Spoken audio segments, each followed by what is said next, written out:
Pagi itu mentari menembus kaca jendela besar kamar utama rumah 2 lantai milik Riana dan Gilang. Aroma kopi dan roti panggang menguar dari dapur, menandakan bahwa Riana sudah lebih dulu bangun. Ia menyukai pagi, momen di mana ia bisa menyiapkan sarapan untuk suaminya, menyusun jadwal toko butik mereka, dan mengecek laporan penjualan sebelum pelanggan berdatangan. Segala rutinitas ini dilakukan dengan penuh cinta. Gilang muncul di ambang pintu dapur, mengenakan kemeja putih rapi dan jam tangan hadiah ulang tahun dari Riana tahun lalu. Pria itu tampak gagah, dengan senyum lembut yang membuat Riana merasa setiap perjuangannya selama ini tak sia-sia. "Sayang, kayaknya hari ini aku harus ke kantor pusat. Ada evaluasi bulanan," ujar Gilang sambil mengetup ubun-ubun Riana. "Jadi nggak ke butik dulu?" tanya Riana sambil menuangkan kopi ke dalam cangkir kesukaannya. Gilang menggeleng. "Nanti sore mungkin mampir. Kamu jangan lupa makan siang, ya." Keduanya duduk menikmati sarapan bersama. Riana bercerita sedikit tentang rencana promosi akhir pekan dan pemesanan bahan dari supplier langganan. Gilang hanya sesekali mengangguk, lebih banyak memandangi layar ponselnya. Tapi Riana tak berpikir macam-macam. Gilang memang selalu sibuk, dan ia percaya penuh pada suaminya. Mereka sudah menikah hampir 7 tahun, dan sejauh ini tak ada badai besar yang menggoyahkan rumah tangga mereka.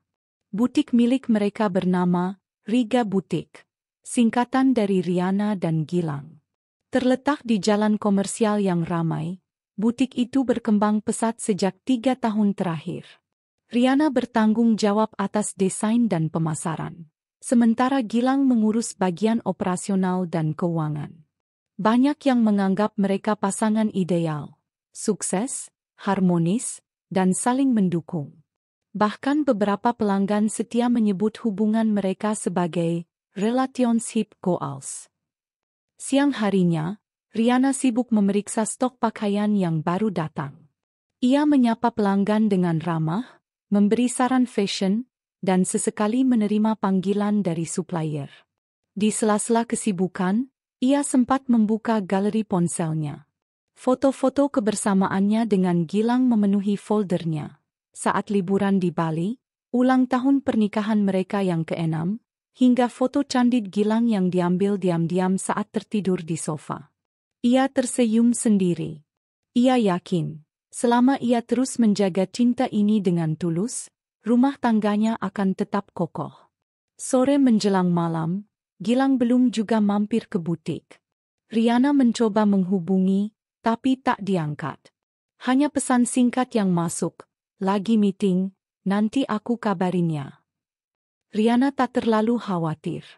Ia tahu kadang jadwal Gilang padat, terutama di akhir bulan seperti ini. Ia pun menutup toko lebih cepat karena hujan mulai turun deras. Di rumah, ia menyalakan lilin aromaterapi favoritnya dan mulai memasak.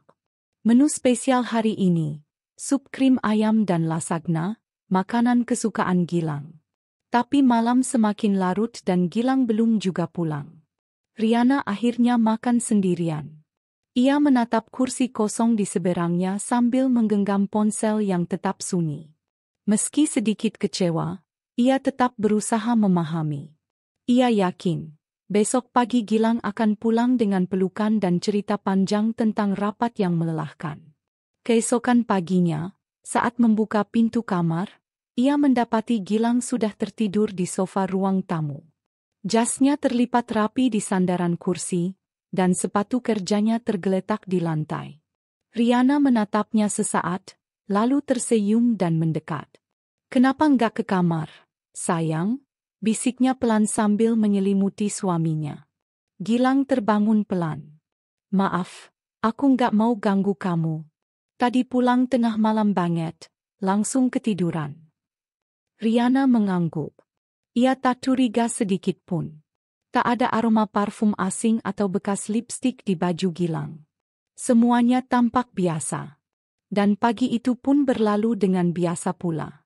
Hari-hari berikutnya berjalan dengan ritme yang sama. Gilang makin sering pulang malam, tapi tetap bersikap hangat. Bahkan, ia beberapa kali membawakan bunga atau oleh-oleh kecil untuk Riana.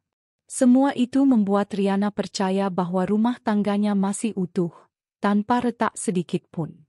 Suatu malam, saat mereka duduk di teras rumah sambil menikmati teh hangat, Riana berkata pelan, "Kamu tahu kan, aku nggak pernah bisa menerima poligami." Gilang menoleh, terkejut. "Loh, kenapa ngomong gitu tiba-tiba?" "Entah. Mungkin karena aku tadi lihat acara di TV soal istri pertama yang ditinggalin suaminya. Rasanya sedih banget. Aku cuma mau kamu tahu, aku nggak bisa berbagi. Bahkan kalau kamu minta izinku suatu saat, aku tetap akan bilang tidak." Gilang menggenggam tangan Riana. "Tenang, aku nggak akan pernah minta itu. Aku cukup sama kamu." Riana mengangguk. Ia percaya. Sementara itu, di tempat lain, di salah satu kafe hotel, seorang wanita muda berambut panjang dengan gaun merah duduk berhadapan dengan Gilang. Wajahnya cantik, postur tubuhnya anggun, dan tutur katanya manis, "Nadia." Mereka tampak akrab. Tertawa pelan, sesekali menyentuh tangan, dan berbagi pandangan penuh rahasia. "Kamu yakin dia nggak curiga?" tanya Nadia sambil mengaduk kopinya. "Belum. Tapi cepat atau lambat, semua ini harus punya ujung. Kita nggak bisa sembunyi terus, Nat." Nadia tersenyum tipis. "Kalau dia tahu, kamu pilih siapa?" Gilang diam. Dan keheningan itu menjawab segalanya. 2 minggu kemudian, Nadia resmi bergabung ke dalam tim manajemen butik Riga sebagai konsultan pemasaran freelance. Gilang yang merekomendasikannya langsung, mengatakan bahwa Nadia memiliki pengalaman dari beberapa butik ternama di Jakarta dan Bali. Riana sempat kaget, tapi tak menunjukkan keraguan. Ia menyambut Nadia dengan tangan terbuka, bahkan membawakan teh hangat saat Nadia pertama kali masuk ruang kerja. Mereka sempat mengobrol banyak hal. Nadia pandai membawa diri, tak terlihat mencurigakan. Ia bahkan beberapa kali memuji karya desain Riana dengan tulus. Namun, ada sesuatu yang aneh yang tidak bisa dijelaskan oleh logika. Saat Nadia dan Gilang berdiri berdekatan, ada semacam energi asing yang terasa. Tatapan mereka terlalu hangat, terlalu penuh rahasia. Tapi Riana belum menyadari sepenuhnya. Ia hanya mengabaikan firasat itu karena terlalu percaya. "Dia cantik, ya," kata Riana suatu malam di kamar. "Nadia, menurutku dia sangat profesional." Gilang yang sedang membuka laptop hanya menanggapi dengan singkat, "Iya, dia memang pintar." Riana tak melanjutkan pembicaraan. Ia merasa ada jeda dalam kalimat Gilang. Tapi seperti biasa, ia menolak curiga. Baginya, cinta itu soal kepercayaan. Dan ia masih memilih untuk percaya.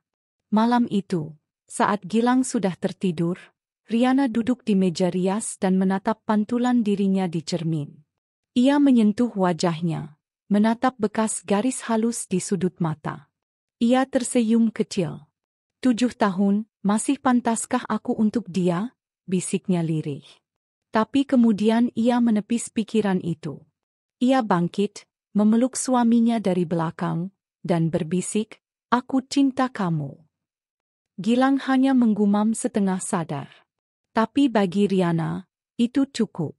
Ia tak tahu bahwa pelan-pelan, tembok yang selama ini ia bangun untuk melindungi rumah tangganya sedang digerogoti dari dalam. Ia tak tahu bahwa seseorang yang ia percaya sepenuh hati kini menyimpan rahasia terbesar. Dan ia belum tahu bahwa suatu hari nanti, semua ini akan hancur.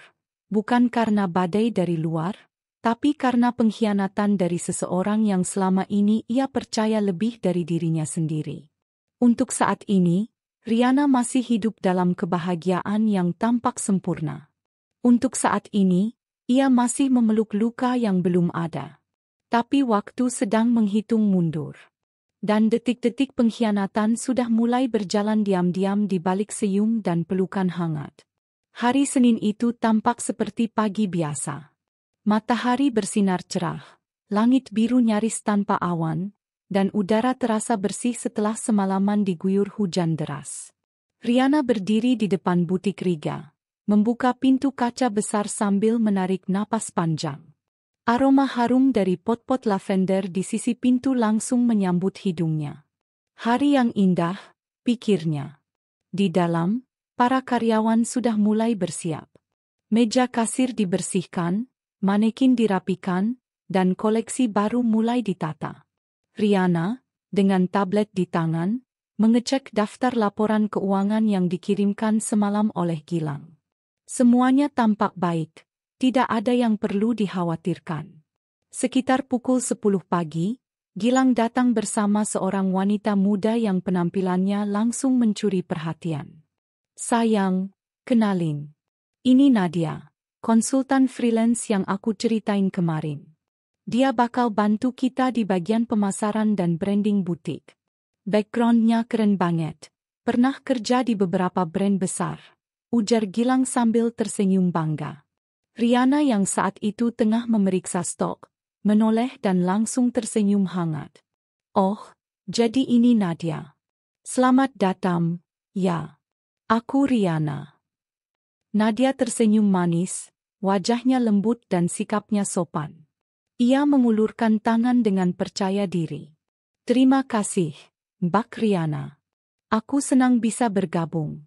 Aku sudah lama mengikuti perkembangan Riga Butik. Dan jujur, ini salah satu butik lokal paling inspiratif yang pernah aku lihat. Sanjungan itu membuat Riana sedikit tersipu.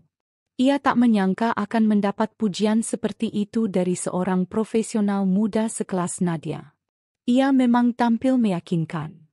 Rambut panjangnya ditata rapi, riasannya tipis tapi elegan, dan gaya bicaranya lugas. Tanpa sadar, sejak awal, Nadia berhasil masuk dengan anggun, seperti bunga segar yang tak terlihat beracun.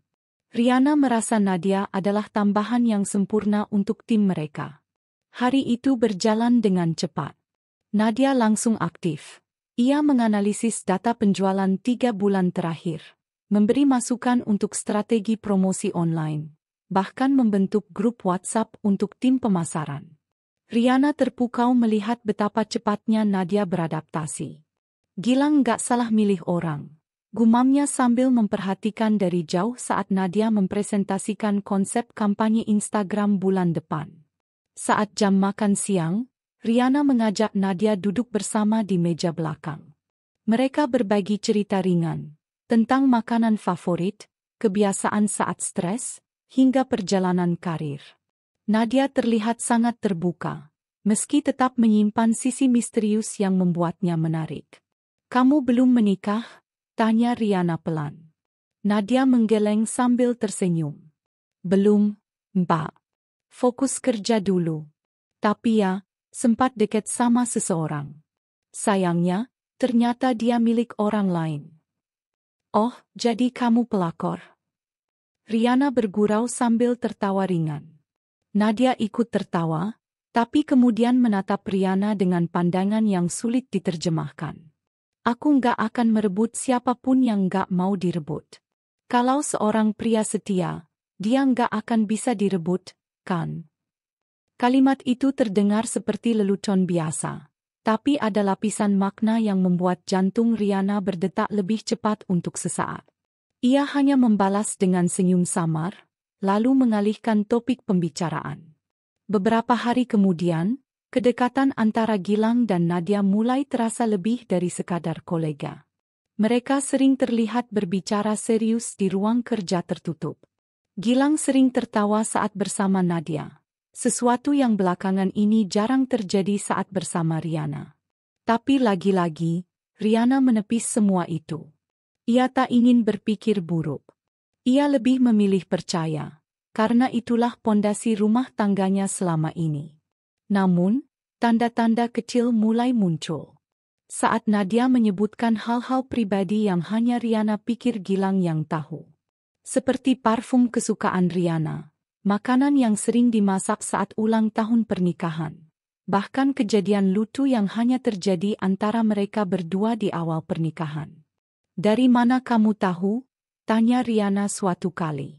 "Oh, Gilang cerita, katanya itu lucu banget," jawab Nadia dengan santai sambil tersenyum. "Kalian pasangan yang keren banget, loh." Riana hanya mengangguk pelan. Ada rasa yang tak bisa dijelaskan muncul di dadanya. Campuran antara bingung dan was-was. Beberapa staf butik mulai bergosip pelan tentang Nadia dan Gilang. Tapi saat mendekati Riana, semuanya memilih diam. Mereka tahu, Riana bukan tipe wanita yang mudah terpancing isu. Namun hati seorang istri bukan besi. Riana mulai gelisah. Ia jadi lebih sering memeriksa ponsel Gilang saat suaminya tertidur, meski tak menemukan bukti apapun. Gilang tampak bersih. Tak ada pesan mencurigakan, tak ada panggilan dari Nadia di luar jam kerja. Suatu malam, saat Riana sedang mencuci gelas di dapur, Gilang mendekat dan memeluknya dari belakang. "Kamu kenapa belakangan ini murung?" tanyanya lembut. "Enggak. Cuma capek," jawab Riana singkat. "Kamu tahu kan aku sayang banget sama kamu?" Riana menatap ke arah jendela, melihat bayangan mereka berdua yang menyatu. Ia mengangguk pelan. "Tahu. Kalau suatu saat aku membuat kesalahan, kamu masih mau maafin aku?" Pertanyaan itu terdengar biasa saja, tapi menusuk tepat di ulu hati. "Kenapa nanya gitu?" "Enggak, cuma mikir aja, manusia kan gak sempurna." Riana tak menjawab. Ia melanjutkan cuci piringnya, berusaha menyembunyikan kegelisahan yang mulai menjalar. Hari-hari berlalu. Nadia semakin terlibat dalam berbagai keputusan penting butik. Riana mulai merasa perannya sedikit demi sedikit tergeser. Bahkan Gilang lebih sering memuji ide-ide Nadia dibanding dirinya.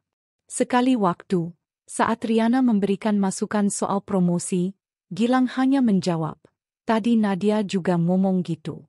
Tapi dia tambahin konsep bundling voucher. "Keren, ya?" Riana mengangguk, tapi hatinya seperti ditusuk jarum halus. Dalam sunyi malam, Riana mulai banyak berpikir. Apakah selama ini ia terlalu percaya? Apakah ia sedang dikibuli perlahan? Tapi, semua tetap tampak sempurna di permukaan. Tidak ada bukti, tidak ada perdebatan, tidak ada pengakuan. Yang ada hanyalah tatapan yang terasa terlalu lama di antara Gilang dan Nadia. Tawa kecil yang hanya dimengerti mereka berdua. Dan bisikan lirih yang langsung berhenti saat Riana masuk ruangan. Suatu sore, saat butik hampir tutup, Nadia menghampiri Riana yang tengah mengecek keuangan. "Mbak, aku mau bilang makasih karena sudah nerima aku di sini. Aku tahu, nggak semua orang bisa langsung klik sama partner kerja suaminya," ujarnya sambil menatap lurus. Riana menoleh dan menatap Nadia dalam-dalam. Untuk pertama kalinya, ia merasa seperti melihat bayangan gelap di balik wajah manis itu. "Kenapa kamu bilang kayak gitu?" tanya Riana tenang. Nadia tersenyum. "Nggak tahu. Perasaan aja." Dan sore itu ditutup dengan senyap. Tapi dalam hati Riana, badai sudah mulai menggumpal. Ia belum tahu apa yang akan terjadi. Tapi satu hal yang pasti, ia mulai merasa bahwa semua ini terlalu baik untuk menjadi nyata. Dan seperti matahari yang perlahan tenggelam di balik langit jingga, cahaya rumah tangga Riana mulai redup, meski ia masih berdiri tegak dengan senyuman. Langit pagi itu tampak muram, seolah tahu ada yang berubah di hati Riana. Ia duduk di meja makan seorang diri, memutar-mutar sendok kecil di dalam cangkir teh hijaunya yang sudah dingin. Jam di dinding menunjukkan pukul 7:20.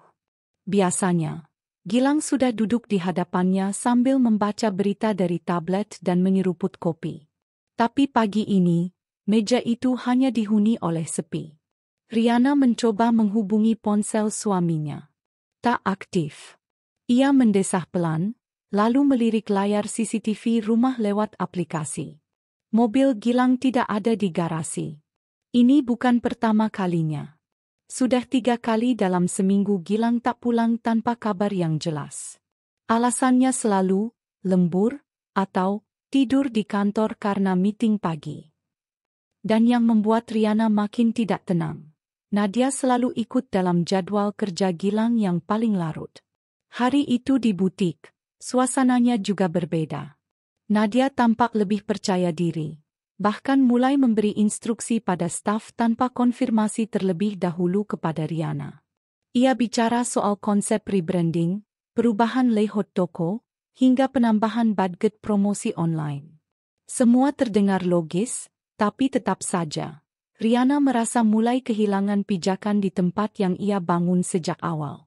Di ruang kerjanya, Riana menatap layar komputer sambil sesekali mencuri pandang ke arah ruang meeting kaca tempat Nadia dan Gilang duduk berdua. Mereka terlihat sangat akrab. Terlalu akrab. Sesekali keduanya tertawa kecil. Sesekali Nadia menyentuh lengan Gilang sambil menyodorkan dokumen. Gerakan yang kelihatan wajar, tapi tidak bagi mata seorang istri yang mulai merasa tersisih. Saat Nadia keluar ruangan, Riana mencoba bersikap biasa. "Nadia, bisa ngobrol sebentar?" Nadia menoleh. "Tentu, Mbak. Ada apa?" Mereka duduk di pantry belakang, jauh dari para staf.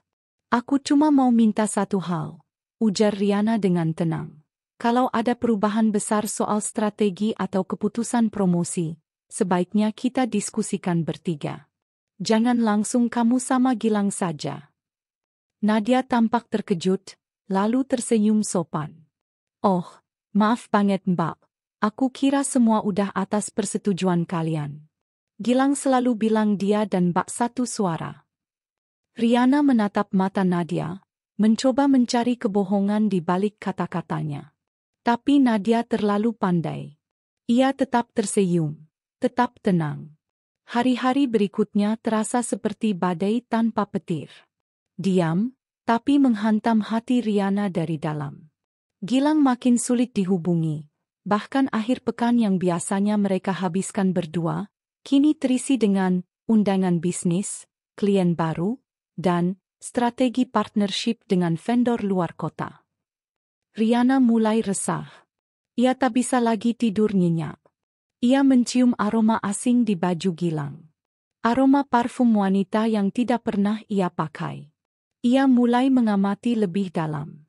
Suatu malam, Riana menunggu Gilang hingga pukul 2 pagi.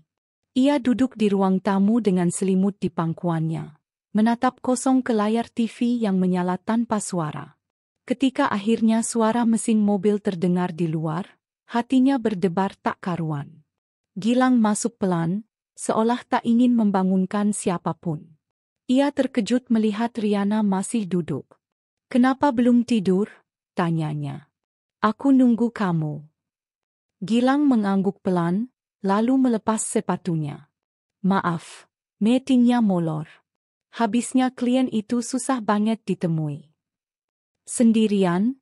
tanya Riana, suaranya datar. Gilang diam sejenak. "Ada Nadia juga. Dia bantu presentasi." "Kenapa kamu nggak bilang dari awal? Aku kira kamu nggak akan keberatan." Riana mengangguk pelan. Ia bangkit, lalu berjalan menuju kamar tanpa berkata-kata. Tapi di dalam hati, ada dinding yang mulai retak. Besoknya, Riana mengambil langkah yang tak pernah ia pikirkan sebelumnya.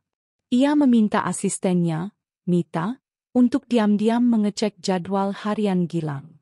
Mita, yang selama ini diam-diam memperhatikan perubahan sikap Gilang dan Nadia, hanya mengangguk kecil, lalu menyerahkan file yang sudah disusun rapi. Di dalamnya ada jadwal meeting fiktif, bon restoran yang tak sesuai lokasi kantor, bahkan data transaksi hotel yang dilakukan atas nama Gilang dan Nadia. Riana menahan napas. Ia menatap foto-foto yang disisipkan Mita. Gilang dan Nadia duduk di restoran mewah, menginap di hotel yang sama saat perjalanan kerja, dan beberapa tangkapan layar pesan singkat yang terlalu mesra untuk rekan kerja. Tubuh Riana gemetar, tapi tak satu pun air mata jatuh. Ia hanya menutup dokumen itu, menarik napas panjang, lalu bangkit berdiri. Hari itu juga, Riana memutuskan untuk bicara langsung pada Gilang. Tapi bukan dengan kemarahan. Ia tak ingin jadi wanita yang histeris. Ia ingin jadi istri yang pantas diperlakukan dengan jujur. Malamnya, saat Gilang pulang lebih awal, mungkin karena tahu ia mulai dicurigai, Riana sudah menunggunya di meja makan. "Aku nggak akan marah," kata Riana pelan. "Aku cuma mau tanya satu hal." "Apa?" tanya Gilang gugup. "Kamu selingkuh sama Nadia?" Gilang menatapnya lama. Lalu tertawa kecil. "Kamu lagi PMS, ya?" Riana tak tersenyum. Ia tetap menatap suaminya, lurus, dingin. "Aku nggak asal nuduh. Aku tahu kalian nginap di hotel yang sama. Aku tahu kamu bayarin apartemen dia. Aku tahu kalian ngaku meeting padahal nonton bioskop." Wajah Gilang pucat. Ia menghindari tatapan Riana. "Kamu tahu, sebelum kita menikah, aku pernah bilang, satu hal yang paling aku nggak bisa toleransi adalah pengkhianatan. Terutama, kalau kamu nekat poligami tanpa restu." Gilang mengusap wajahnya. Ia tampak bimbang. Aku belum melakukan apa-apa, Rian. Aku cuma, aku dekat. Tapi aku belum berbuat sejauh itu." Riana mengangguk, lalu berdiri. "Kalau begitu, sebelum kamu benar-benar melakukan, kamu bisa pilih. Sekarang." Gilang mendongak. "Aku atau dia?" Jawaban itu tidak keluar malam itu. Gilang hanya diam, lalu masuk ke kamar mandi. Tapi Riana tahu, diam itu adalah jawaban paling bising. Dan sejak hari itu, semua tidak lagi sama. Gilang mulai pulang semakin larut. Nadia semakin berani menunjukkan perannya di butik. Dan Riana mulai menyusun kekuatannya sendiri. Ia tahu badai sudah datang. Tapi ia tak akan biarkan dirinya tumbang. Karena kalau suaminya memang berniat meninggalkannya demi wanita lain, maka ia akan pastikan satu hal. Gilang akan menyesal seumur hidup. 2 minggu setelah malam itu, rumah tangga Riana dan Gilang berjalan seperti perahu berlubang yang dipaksa mengapung. Dari luar masih terlihat utuh, tapi di dalam, semuanya mulai tenggelam pelan-pelan. Gilang tak lagi menjawab pertanyaan dengan sabar. Riana tak lagi memaksa dengan nada tinggi. Hubungan mereka kini seperti sepasang aktor yang bermain di panggung pernikahan yang palsu. Hanya saling menyapa, tapi tidak lagi saling menggenggam. Pagi itu, Riana berdiri di depan cermin rias. Rambutnya disanggul rapi, wajahnya dihias natural seperti biasa. Tapi yang berbeda adalah pandangan matanya. Tidak ada lagi keraguan. Hanya ketegasan. Hari ini ia akan bicara. Bukan sebagai istri yang memohon keadilan, melainkan sebagai wanita yang menolak diperlakukan seperti cadangan. Di ruang makan, Gilang duduk sambil memainkan sendoknya, seolah mencari topik ringan untuk menghindari percakapan serius. "Ada yang mau kamu omongin?" tanya Riana tiba-tiba, duduk di seberangnya. Gilang menoleh. "Apa maksudmu?" "Langsung aja. Aku tahu kamu dan Nadia sudah lebih dari sekadar rekan kerja." Gilang menunduk, lalu mengangkat wajahnya perlahan. Aku minta maaf, Rian. Aku hilaf." "Sudah nikah?" Riana langsung menembak. Gilang tercekat. "Kamu nikah siri sama dia?" Gilang mengangguk perlahan. "Iya. Tapi aku masih cinta kamu, Rian. Aku nggak mau kehilangan kamu. Aku nggak bisa nolak perasaan ini." Riana menghela napas panjang, seakan menahan amarah yang hendak meledak. Tapi ia tetap tenang. "Kita pernah sepakat sebelum menikah. Kamu janji nggak akan poligami. Kamu tahu aku trauma melihat orang tuaku dulu. Ayahku punya istri kedua, dan ibu meninggal dalam kesepian. Aku tahu, jawab Gilang. Tapi Nadia datang saat kita mulai renggang. Dia kasih perhatian waktu kamu sibuk kerja. Aku nggak bermaksud menyakiti kamu. Justru kamu menyakiti aku karena kamu tahu itu akan menyakitiku, balas Riana. Dan kamu tetap melakukannya. Gilang terdiam. Ia ingin membantah, tapi tak ada kata yang cukup kuat untuk melindungi pengkhianatannya. Aku tak mau dimadu, kata Riana lirih. Dan aku bukan perempuan yang bisa kamu bagi waktunya. Aku istri sah kamu. Tapi kalau kamu memilih jalan ini, maka kamu sudah memilih untuk kehilangan aku. Gilang bangkit dari kursinya, mencoba meraih tangan Riana. Jangan begini, Rian. Kita bisa bicarakan baik-baik. Ini sudah pembicaraan baik-baik, potong Riana cepat. Kalau kamu masih ingin mempertahankan rumah tangga ini, kamu harus menceraikan Nadia. Wajah Gilang berubah. Dari sedih menjadi bingung, lalu perlahan keras. Rian, kamu tahu Nadia itu bagian dari bisnis kita. Kalau aku ceraikan dia, semua jadi rumit. Banyak hal yang... Berarti kamu lebih memilih kenyamanan bisnis daripada kehormatan rumah tangga? Gilang tidak menjawab. Hari itu, Riana keluar dari rumah tanpa pamit. Ia pergi ke kantor notaris, bukan untuk mengurus perceraian, tapi untuk mempersiapkan perlindungan hukum atas asetnya sendiri. Ia tak mau rumah, mobil, butik, dan tabungan yang selama ini ia kelola bersama Gilang ikut hancur jika pernikahan benar-benar runtuh. Di depan pengacara, ia berkata pelan, "Saya ingin menyiapkan pemisahan harta. Tidak untuk menggugat, tapi untuk berjaga." Pengacara itu mengangguk. "Baik Bu Riana.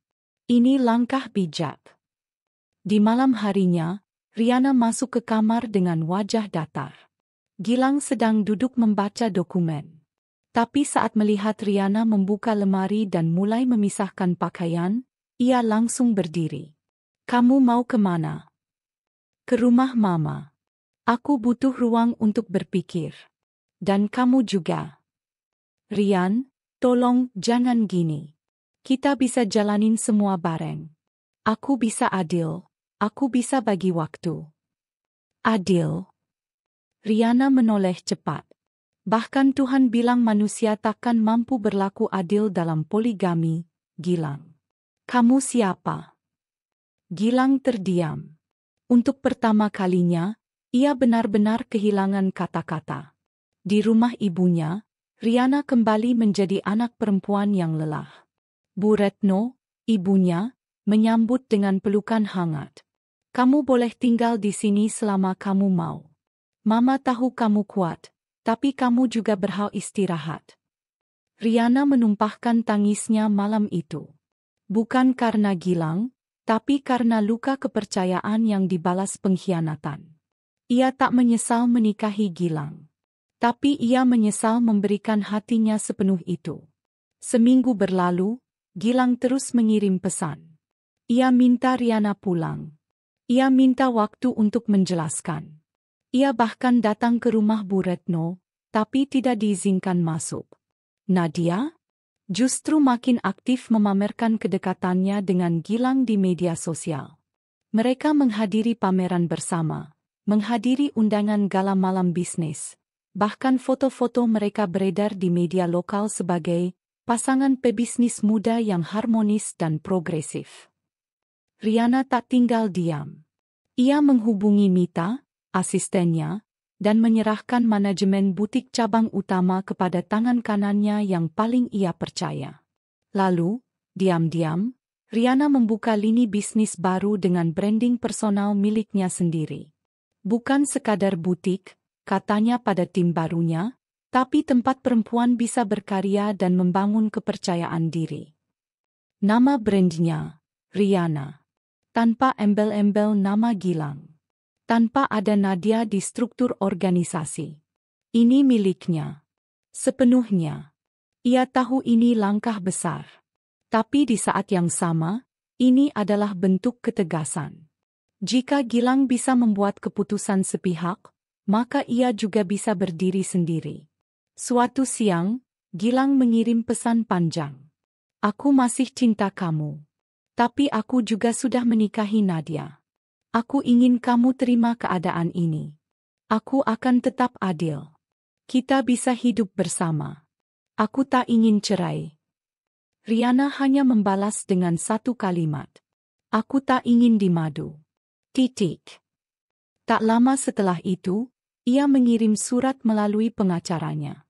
Bukan gugatan cerai, tapi surat peringatan hak istri sah, yang memuat bahwa tindakan Gilang dan Nadia dapat dikenai konsekuensi hukum jika terdapat pelanggaran UU perkawinan dan status hukum tanpa izin istri pertama. Surat itu disertai dengan dokumen pemisahan aset dan peringatan keras agar nama Riana tidak lagi digunakan untuk mendukung usaha yang dikelola Gilang dan Nadia. Langkah ini mengguncang Gilang. Ia tak menyangka Riana akan sejauh itu. Ia pikir istrinya akan marah, menangis, lalu memaafkan seperti biasanya. Tapi kali ini, Riana benar-benar melangkah pergi. Malam itu Gilang duduk sendirian di rumah yang dulu hangat. Nadia keluar dari kamar dengan gaun tidur mahal, membawa 2 cangkir coklat panas. Kenapa kamu murung, Mas? Gilang memandangi foto Riana yang masih tergantung di dinding. Karena rumah ini bukan rumah kalau bukan dia yang ada di sini. Hari-hari Riana mulai terasa aneh. Bukan karena ia berubah, tetapi karena atmosfer rumahnya tak lagi hangat seperti dahulu. Gilang kerap menghindari tatapan mata, dan setiap malam pulang semakin larut. Teleponnya selalu dalam mode senyap. Dan kini, ada aroma parfum perempuan asing yang tertinggal samar di jas kerjanya. Bukan miliknya, bukan juga dari koleksi butik mereka. Namun Riana masih mencoba berpikir positif. Ia tidak ingin menjadi istri yang curiga tanpa dasar. Ia masih berpegang pada komitmen bahwa kepercayaan adalah fondasi utama pernikahan. Tapi malam itu, hatinya remuk. Seorang sahabatnya, Intan, yang tinggal di kawasan apartemen elit di tengah kota, menelepon dalam suara bergetar. Rian, aku nggak tahu ini seharusnya aku bilang atau enggak, tapi aku tadi lihat Gilang. Dia keluar dari apartemen Tower B dengan seorang wanita. Mereka tampak akrab. Dan ini bukan sekali 2 kali. Aku udah beberapa kali lihat. Maaf. Jantung Riana seolah berhenti berdetak sejenak. Tangannya gemetar menggenggam ponsel. Kau yakin itu Gilang? Tanyanya, dengan suara bergetar. Aku nggak mungkin salah lihat. Aku tahu wajah suamimu. Bahkan mobilnya pun aku hafal. Setelah telepon itu berakhir, Riana terduduk lama di tepi ranjang. Matanya menatap kosong pada lemari pakaian yang dulu mereka desain berdua. Butik yang mereka bangun bersama, rumah yang ia tata dengan cinta, kini seperti dunia yang mulai retak dari dalam. Ia tidak menangis, belum. Ia masih berusaha menyangkal. Tapi benih keraguan kini tumbuh menjadi duri. Keesokan harinya, Riana mencoba menyelidik tanpa mencurigakan Gilang. Ia mendatangi apartemen yang dimaksud Intan dengan menyamar sebagai calon penyewa. Petugas marketing mengizinkannya melihat-lihat unit, dan di sana ia melihat daftar penghuni lantai.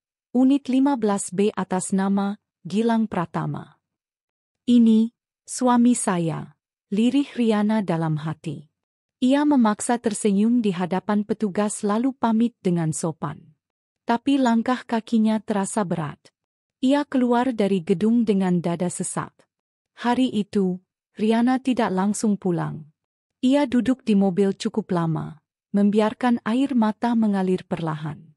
Dunia yang selama ini ia pikir utuh, ternyata telah disusupi pengkhianatan yang ia takutkan sejak awal.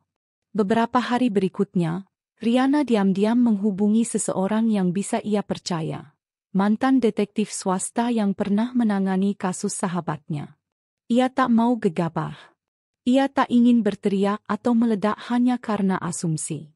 Ia ingin bukti. Ia ingin tahu, seberapa dalam luka yang telah Gilang buat padanya. Dan tak butuh waktu lama, detektif itu mengirimkan beberapa dokumen dan foto. Salah satunya membuat Riana membeku. Foto pernikahan siri. Ada wajah Gilang, tersenyum bersama Nadia, wanita yang selama ini dipuji Riana karena dianggap membantu pekerjaan suaminya. Wajah Nadia penuh kemenangan, sementara Gilang tersenyum seolah tak pernah berjanji pada Riana dulu bahwa ia takkan pernah berpoligami. Ada juga transkrip pesan-pesan antara mereka. Riana membaca setiap kalimat seperti pisau yang menari di atas luka. Kata-kata manis yang dahulu pernah ia terima, kini ditujukan pada wanita lain. Bahkan ada bukti transfer bulanan ke rekening Nadia, serta tanda tangan Gilang dalam surat perjanjian sewa apartemen. Hatinya hancur, tapi tak meledak. Justru rasa dingin yang menyelimuti tubuhnya. Ia menatap foto pernikahan itu dengan mata merah, lalu mengepalkan tangannya. Baik, Gilang. Kau sudah memilih jalanmu. Maka aku pun akan memilih jalanku. Bukan dengan air mata, tapi dengan harga diriku. Malam itu, saat Gilang pulang seperti biasa dan mencium keningnya dengan pura-pura yang sempurna, Riana hanya tersenyum. Tapi senyumnya bukan lagi senyum cinta. Itu senyum seseorang yang telah menemukan kekuatan baru. Ia menyiapkan makan malam, mendengarkan Gilang bercerita tentang pekerjaan dengan nada datar, dan mengangguk sambil memandangi wajah pria itu dalam diam. Di hatinya, satu kalimat menggema, kau akan menyesal karena telah menghancurkan wanita yang paling tulus mencintaimu. Pagi itu, Riana bangun lebih awal dari biasanya. Bukan karena tak bisa tidur, tapi karena pikirannya tak pernah benar-benar beristirahat sejak kebenaran itu terungkap. Ia berdiri di depan cermin besar di kamar, menatap wajahnya yang tampak tenang, namun matanya berkata lain. Di balik sorotnya yang dalam, ada badai yang tengah dikendalikan. Ia membuka laci dan mengeluarkan semua dokumen bukti yang dikirim oleh detektif. Foto pernikahan siri Gilang dan Nadia, tangkapan layar pesan-pesan mesra mereka, dan catatan transaksi keuangan. Semuanya ia simpan dalam satu map berwarna hitam. Ia tahu, sebentar lagi, kebenaran ini harus dihadapkan langsung pada sang pengkhianat. Namun Riana tidak ingin gegabah. Ia ingin menunggu waktu yang tepat.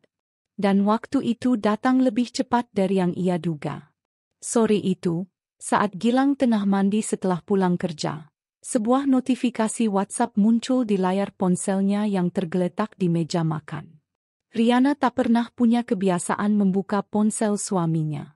Tapi malam ini berbeda. Ia tak lagi peduli pada sopan santun dalam pernikahan yang nyatanya sudah ternoda lebih dulu. Layar ponsel menampilkan pesan dari Nadia Bunga Mawar. Sayang, aku kesepian. Kamu bisa nginep malam ini? Aku kangen banget. Riana tersenyum kecil. Lalu, ia membuka percakapan mereka secara menyeluruh. Isi pesannya seperti dialog murahan dalam sinetron murahan. Janji-janji manis, panggilan sayang, bahkan foto-foto mereka sedang di Bali beberapa minggu lalu, saat Gilang bilang ada dinas luar kota. Detik itu, amarah Riana nyaris memuncak. Tapi ia menahannya. Ia ingin menyelesaikan ini dengan elegan. Dengan cara yang membuat Gilang tak bisa berdalih lagi, tak bisa melarikan diri dari kenyataan. Saat Gilang keluar dari kamar mandi, ia menemukan Riana duduk di ruang tamu dengan ekspresi datar. Di hadapannya, map hitam itu terbuka. Gilang mengernyit. Ini apa, sayang? Tanyanya, mencoba tersenyum seperti biasa. Duduk, ucap Riana pelan. Gilang menuruti, meski raut wajahnya mulai cemas. Ia mengambil map itu dan mulai membolak-balik isinya. Awalnya ia hanya terpaku. Lalu, wajahnya pucat. Tangannya gemetar. Nafasnya memburu. Aku bisa jelaskan, Rian? Tidak perlu. Semua sudah jelas. Foto pernikahanmu, bukti rekening, Pesan dari Nadia, semuanya. Kau pikir aku ini bodoh? Rian, dengar dulu. Ini bukan seperti yang kamu pikir. Kau pikir aku berpikir apa, Gilang? Bahwa kau menikahinya karena dipaksa? Karena tekanan? Jangan membuat dirimu tampak menyedihkan. Kau melakukannya karena kau mau. Karena kau pikir bisa hidup dua dunia. Dan karena kau tahu, aku wanita yang terlalu baik untuk melawanmu. Tapi itu dulu. Gilang tak mampu berkata-kata. Riana berdiri dengan tubuh tegak. Pandangannya menukik tajam, tidak lagi lembut seperti biasanya. Aku tidak akan teriak. Tidak akan menangis. Tapi mulai malam ini, aku tidak ingin tidur sekasur dengan pria yang hatinya sudah dibagi untuk wanita lain. Rian, aku minta maaf. Simpan maafmu. Aku akan beri waktu 3 hari untukmu keluar dari rumah ini. Sementara, semua aset butik akan aku kunci. Aku tahu semuanya atas namaku. Kau tahu kenapa? Karena sejak awal aku tak pernah ingin kita memisah. Tapi aku juga tak pernah bodoh untuk memberikan kepercayaan buta. Gilang terdiam. Matanya berkaca-kaca. Tapi Riana tak menggubrisnya. Ia melangkah masuk ke kamar, menutup pintu dengan tenang. Malam itu, Riana duduk di balkon kamarnya sambil menyesap teh hangat.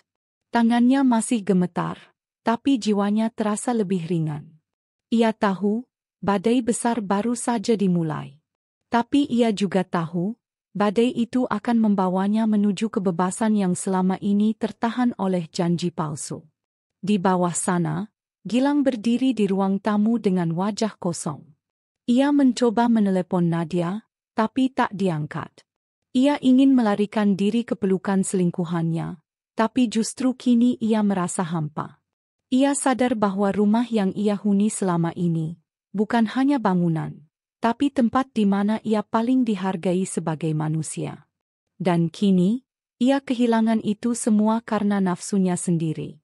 Keesokan harinya, Riana mendatangi kantor pengacara pribadi keluarga yang juga menangani legalitas butik mereka. Ia meminta untuk membekukan seluruh akses keuangan Gilang dalam bisnis tersebut. Ia juga memindahkan kendali penuh pada dirinya sendiri. Tidak butuh waktu lama, karena sejak awal semua atas nama Riana. Sore itu juga, Nadia menghubungi Gilang dengan panik. "Mas, uang yang biasa ditransfer kok belum masuk? Aku udah ditagih kontrakan apartemen. Jangan main-main, ya." Gilang mencoba menjelaskan bahwa aksesnya ke rekening butik telah dibekukan. Nadia marah, menuduh Gilang pengecut, menyalahkan Riana, dan bahkan mengancam akan membongkar semuanya ke media. "Mau kamu gituin juga silakan," kata Gilang lirih. "Tapi kamu juga tahu, kalau skandal ini keluar, kita berdua yang hancur." "Tapi aku nggak punya duit, Mas. Bukan urusanku lagi." Malam semakin larut. Riana duduk sendiri di ruang kerja. Di sekelilingnya, rak-rak penuh koleksi kain dan sketch desain busana yang dulu ia dan Gilang rancang bersama. Tapi kini, setiap kenangan itu terasa kosong. Tak ada makna lagi. Ia membuka laptop, menatap layar kosong Microsoft Word, lalu menulis satu kalimat, "Aku tak lagi butuh pembuktian darimu. Karena kau sendiri yang menghancurkan semuanya."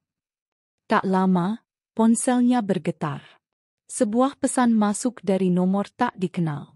Tapi ia tahu siapa pengirimnya. "Nadia, kau pikir kau menang? Ini belum selesai, Riana. Kau akan tahu rasanya dilawan perempuan sepertiku." Riana hanya tersenyum. Ia tak membalas pesan itu. Ia tahu, hidup tak perlu dihabiskan untuk meladeni orang-orang rendahan yang hanya ingin validasi dari drama. Ia menutup laptop, bangkit dari kursinya, dan menatap cermin di ruang tengah. Di sana, ia melihat sosok wanita baru, lebih kuat, lebih kokoh, dan siap menghadapi babak selanjutnya. Dalam hatinya ia berkata, Kalau mereka pikir aku akan hancur karena kehilangan pria seperti Gilang, mereka belum tahu siapa Riana yang sebenarnya. 3 hari telah berlalu sejak malam konfrontasi itu. Rumah terasa sunyi, tapi juga bersih dari racun. Riana menjalani hari-harinya dengan lebih teratur. Ia bangun pagi, olahraga ringan di halaman, dan menyapa para pegawai butik dengan senyum hangat. Tak ada satupun yang tahu badai tengah menghantam rumah tangganya, karena ia tak ingin menjadi perempuan yang membawa luka ke meja kerjanya. Di sisi lain, Gilang justru terlihat semakin panik. Sejak aksesnya keuangan diblokir, hidupnya seperti berjalan di atas duri. Ia tak punya pemasukan lain selain dari hasil kerja Riana selama ini. Gaji bulanan dari peran semu sebagai direktur butik hanyalah formalitas, dan kini semuanya telah diputus. Ia mencoba meminjam dari rekan-rekan bisnis, tapi semua menolak. Riana sudah lebih dulu menyebar kabar bahwa Gilang sedang libur panjang untuk menjaga reputasi butik. Tapi semua orang tahu, ini pertanda buruk. Hari itu, ketika matahari baru saja condong ke barat, Gilang pulang ke rumah dengan wajah penuh kecemasan. Di dalam, koper-koper miliknya telah ditata rapi di depan pintu. Ia terdiam. Di balik sofa, Riana berdiri tenang sambil melipat tangan. "Sudah kujanji 3 hari, kan?" katanya tanpa emosi. Gilang menelan ludah. "Rian, aku mohon, aku nggak tahu harus kemana. Nadia pun nggak bisa diandalkan. Dia mulai berubah sejak uang berhenti datang." "Bukan urusanku," jawab Riana datar. "Kau yang memilih ke sana, sekarang tanggung sendiri akibatnya." "Tapi aku suamimu." "Suamiku? Kau kehilangan hak untuk menyebut diri sebagai suami sejak kau menekan buku nikah kedua itu, Gilang.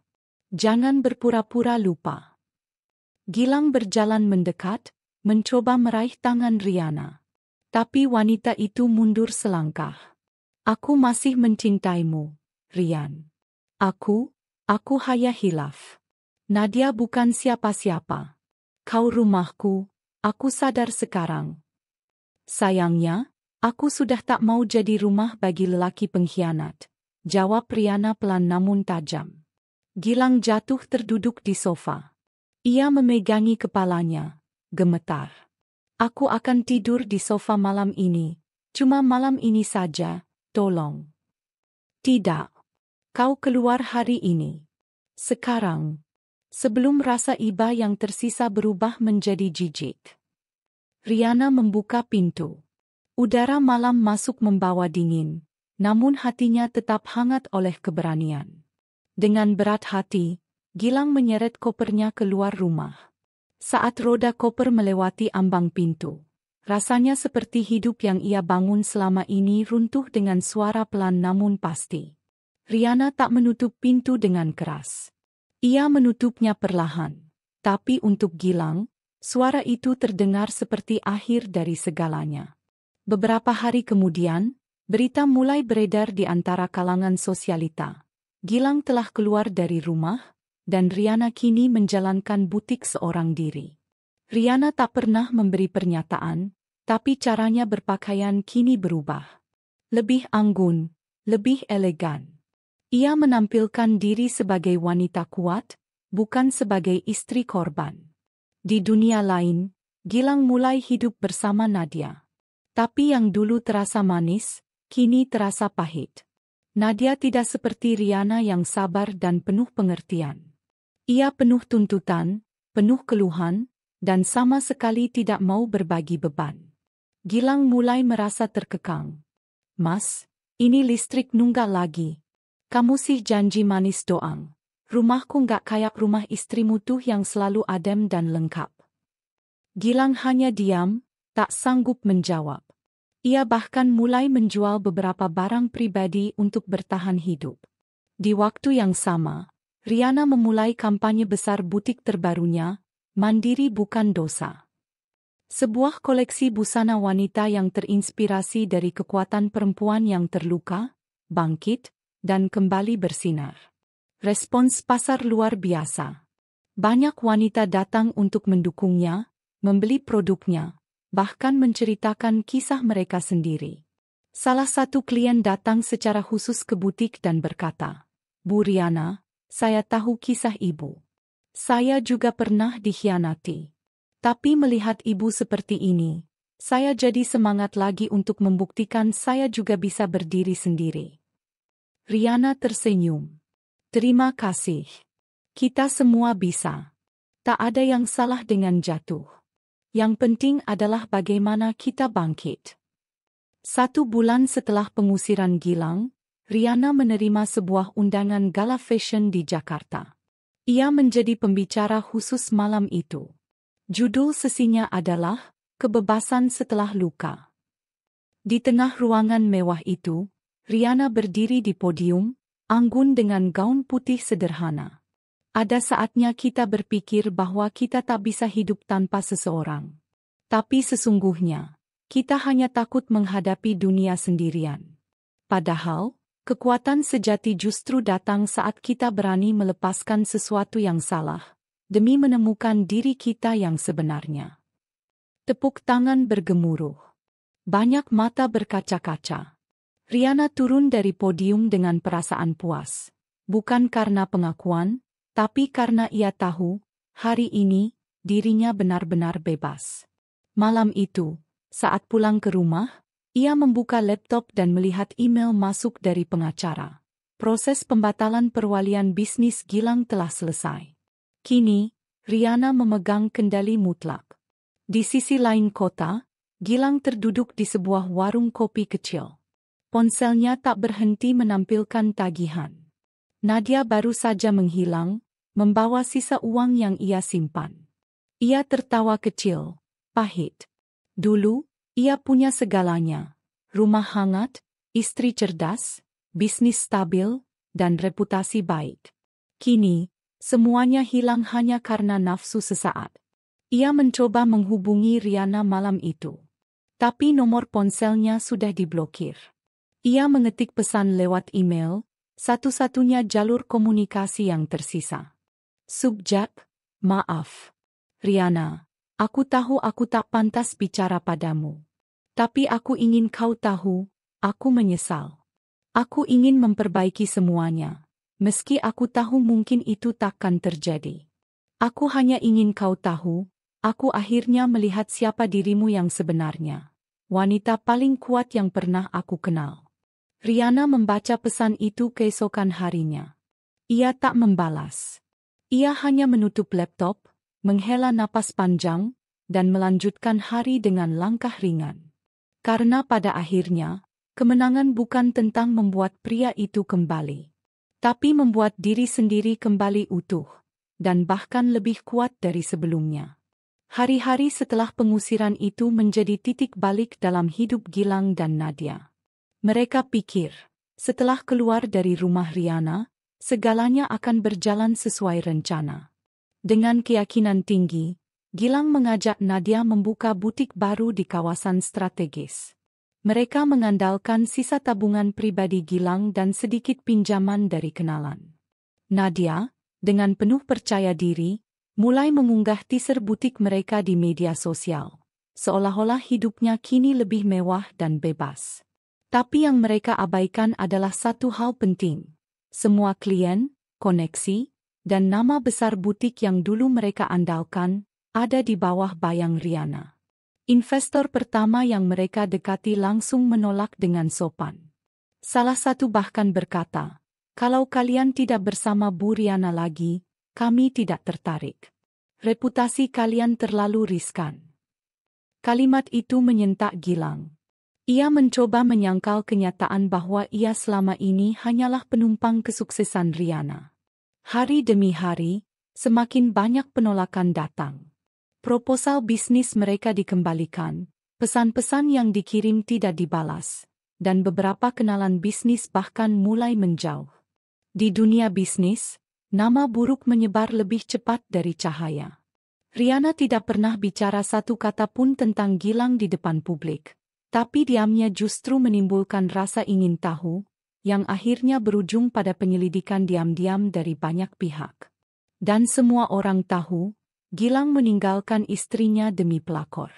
Itu saja cukup untuk merusak segalanya. Nadia mulai frustrasi.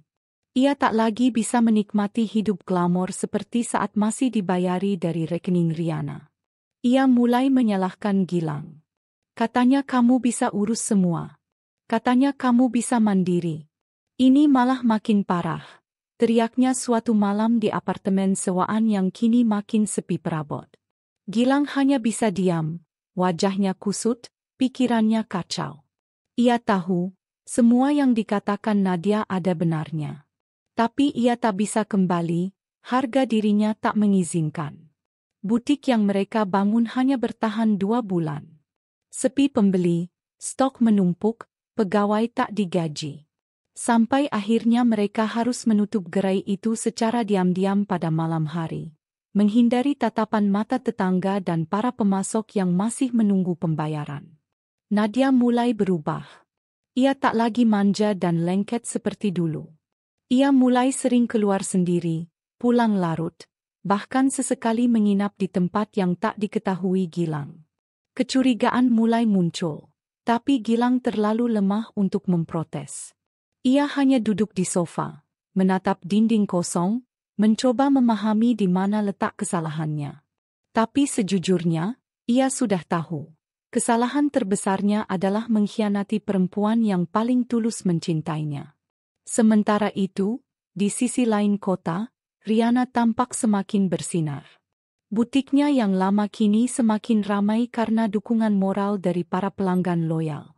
Ia juga mulai diundang ke berbagai talk show dan seminar bisnis. Dalam salah satu sesi tanya-jawab, seseorang bertanya, "Apa yang Anda lakukan ketika pasangan Anda menghancurkan rumah tangga?" Riana tersenyum, lalu menjawab tenang, "Saya memperbaiki rumah saya sendiri. Tapi kali ini, saya tidak membuka pintunya untuk orang yang pernah membakarnya." Kata-kata itu viral. Banyak yang merasa relate, banyak pula yang bersimpati. Tanpa perlu menyerang secara langsung, Riana telah menang dengan elegan. Ia tidak menjatuhkan siapapun, hanya menunjukkan bahwa ia mampu berdiri kembali, bahkan lebih tinggi dari sebelumnya. Dalam diam, Gilang menonton potongan video itu di ponsel tuanya. Dada Gilang sesak. Ia terdiam lama. Satu tetes air mata jatuh, disusul tetes lainnya. Bukan karena Riana sukses, tapi karena ia sadar, ia telah kehilangan perempuan terbaik dalam hidupnya. Dan tak ada jalan kembali. Suatu pagi yang mendung, saat udara terasa lebih dingin dari biasanya, Riana membuka pintu rumahnya karena seseorang terus mengetuk dengan keras. Di depannya berdiri Gilang, dengan wajah kusam, rambut acak-acakan, dan mata yang sembab seperti tak tidur semalaman. Jaketnya lusuh, dan sepatu yang ia pakai tampak basah oleh genangan hujan di pinggir jalan. Untuk sesaat, Riana terdiam. Ingatannya berkelibat, tentang janji setia, tentang pengkhianatan, dan tentang malam ia ditinggalkan tanpa penjelasan. "Riana." Suara Gilang terdengar parau. "Boleh aku bicara sebentar saja?" Riana menarik napas dalam-dalam. Ia tidak membenci Gilang. Ia sudah melewati fase itu. Yang tersisa kini hanya luka yang telah mengering. Ia menepi, membiarkannya masuk tanpa berkata apa-apa. Mereka duduk berhadapan di ruang tamu. Tempat yang dulu penuh canda tawa, kini terasa seperti dua dunia yang tak lagi terhubung. "Aku bodoh," ucap Gilang dengan suara rendah. "Aku pikir aku bisa membangun hidup yang lebih baik, tapi aku malah menghancurkan semuanya. Nadia, dia sudah pergi. Dia bawa semua uang yang tersisa. Dan butik yang aku bangun, bangkrut. Total. Aku bahkan harus menjual jam tangan pemberianmu untuk beli makan minggu lalu." Riana mendengarkan dalam diam. Ia tidak ingin terdengar menghakimi. Tapi juga tidak ingin memberi harapan palsu. "Aku nggak datang buat minta uang, Riana," lanjut Gilang, Suaranya bergetar. Aku datang karena aku sadar, aku kehilangan rumahku. Aku kehilangan kamu. Riana memejamkan mata sejenak. Ia menahan gelombang emosi yang tiba-tiba menyeruak. Dahulu, ia pernah sangat mencintai pria itu. Tapi kini yang ada di depannya bukan lagi sosok yang sama. Pria di depannya telah berubah, bukan karena kesadaran, tapi karena keterpurukan. Gilang, Riana membuka suara. Aku nggak benci kamu. Bahkan aku bersyukur pernah menikah denganmu. Karena dari kamu, aku belajar bagaimana mencintai diriku sendiri. Tapi kita nggak bisa kembali ke masa lalu. Aku cuma ingin memperbaiki semuanya, desak Gilang. Aku bisa kerja apa aja. Aku mau mulai dari nol, asal sama kamu. Tapi aku sudah bukan wanita yang sama, Lang. Tatapan Riana tajam namun lembut. Aku tidak membangun kembali reruntuhan. Aku membangun rumah baru, dari pondasi yang lebih kuat. Tanpa kamu. Ucapan itu membuat dada Gilang seperti diremas. Ia menunduk, menahan isak yang tak bisa ia bendung lagi. Tapi Riana tidak berubah ekspresi. Ia tahu, belas kasihan bukan cinta. Dan kali ini, ia harus tetap pada pendiriannya. Beberapa hari setelah pertemuan itu, Riana kembali sibuk dengan pekerjaannya. Tapi satu kejutan datang. Email dari seorang pengusaha restoran yang cukup ternama, Arvino. Nama itu membuat jantung Riana berdetak sedikit lebih cepat. Arvino, pria yang dulu sempat mengejarnya sebelum ia memilih Gilang. Pria yang dulu ia tolak dengan alasan ingin setia pada rumah tangganya. Dan kini, Arvino datang dengan tawaran kerja sama bisnis antara restoran barunya dan butik Riana untuk menciptakan pengalaman kuliner dan fashion dalam satu tempat. Riana tersenyum kecil membaca isi email itu. Dunia berputar. Saat yang satu datang dengan penyesalan, yang lain hadir membawa harapan baru. Gilang kembali beberapa kali. Kadang hanya berdiri di luar pagar. Kadang mengirim pesan. Apa kamu baik-baik saja? Atau, aku rindu suasana rumah. Tapi Riana tak pernah membalas. Ia tahu, membalas akan membuka celah yang seharusnya sudah ia tutup rapat. Tetangga mulai memperhatikan. Beberapa berbisik saat melihat Gilang mondar-mandir di depan rumah. Tapi Riana tetap tenang. Ia tak merasa malu.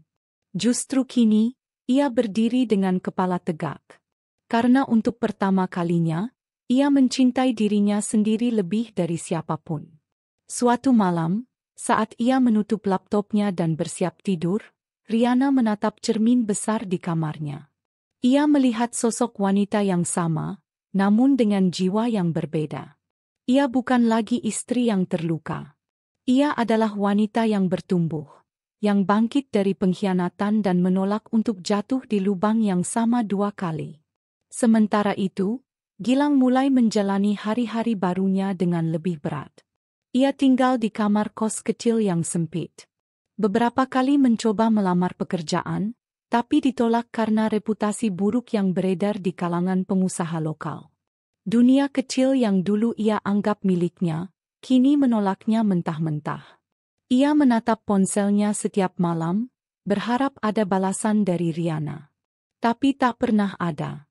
Ia mulai sadar bahwa penyesalan datangnya terlambat. Dan tak semua kesalahan bisa ditebus dengan maaf. Di sisi lain kota, Riana duduk di sebuah restoran mewah, menatap Arvino yang kini jauh lebih matang dan karismatik dari yang ia ingat. Aku senang akhirnya kamu bersedia ketemu, ucap Arvino sambil tersenyum. Aku juga, jawab Riana pelan. Dan malam itu, 2 orang yang dulu sempat berpisah jalan, kini duduk bersama. Memulai langkah baru bukan karena masa lalu, tapi karena masa depan yang lebih menjanjikan. Riana duduk di seberang meja, mengenakan blus putih bersih yang menonjolkan kesederhanaan sekaligus wibawanya. Di hadapannya, Arvino tersenyum, tampak jauh lebih dewasa dari dulu, dengan setelan jas elegan dan mata yang penuh percaya diri. Restoran tempat mereka bertemu bukan sembarang tempat. Restoran itu adalah properti terbaru milik Arvino, yang kini telah menjadi pengusaha sukses di bidang kuliner premium. Aku senang akhirnya kamu menerima ajakanku untuk bertemu, kata Arvino sambil menuangkan teh ke cangkir Riana. Riana mengangguk kecil. Aku penasaran. Setelah sekian lama, kau masih mengingatku? Arvino tertawa kecil, rendah. Riana, kamu bukan tipe orang yang bisa dilupakan. Bahkan setelah kamu menolak aku dulu, aku tetap menghargai pilihanmu. Tapi saat aku tahu kamu sudah tidak bersama Gilang lagi, aku rasa, ini waktunya aku datang lagi. Riana tak segera menjawab. Ia tahu tawaran Arvino bukan sekadar bisnis. Ada maksud personal yang tersimpan di balik senyuman dan nada suaranya. Namun, ia memutuskan untuk fokus pada sisi profesional terlebih dahulu. Aku membaca proposal kamu tentang kerjasama. Konsep restoran bertema fashion itu menarik, ucap Riana sambil membuka berkas di tablet. Ya, dan aku rasa butikku bisa pas dengan tema yang kamu usung, elegan, berkelas, dan penuh nilai lokal. Kita bisa hadirkan pengalaman unik, makan malam sambil menikmati fashion show koleksi terbaru, tambahnya. Arvino mengangguk mantap. Aku ingin bisnis ini bukan hanya soal keuntungan, tapi juga tentang membangun reputasi bersama orang-orang yang pernah berarti dalam hidupku. Ucapan itu membuat dada Riana sedikit sesak. Ia tahu, Arvino masih menyimpan perasaan. Tapi kini bukan waktunya membahas perasaan lama.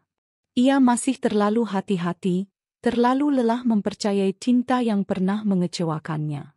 Namun satu hal pasti, bekerja sama dengan Arvino adalah langkah strategis yang cerdas. Di sisi lain, Gilang mulai benar-benar terpuruk.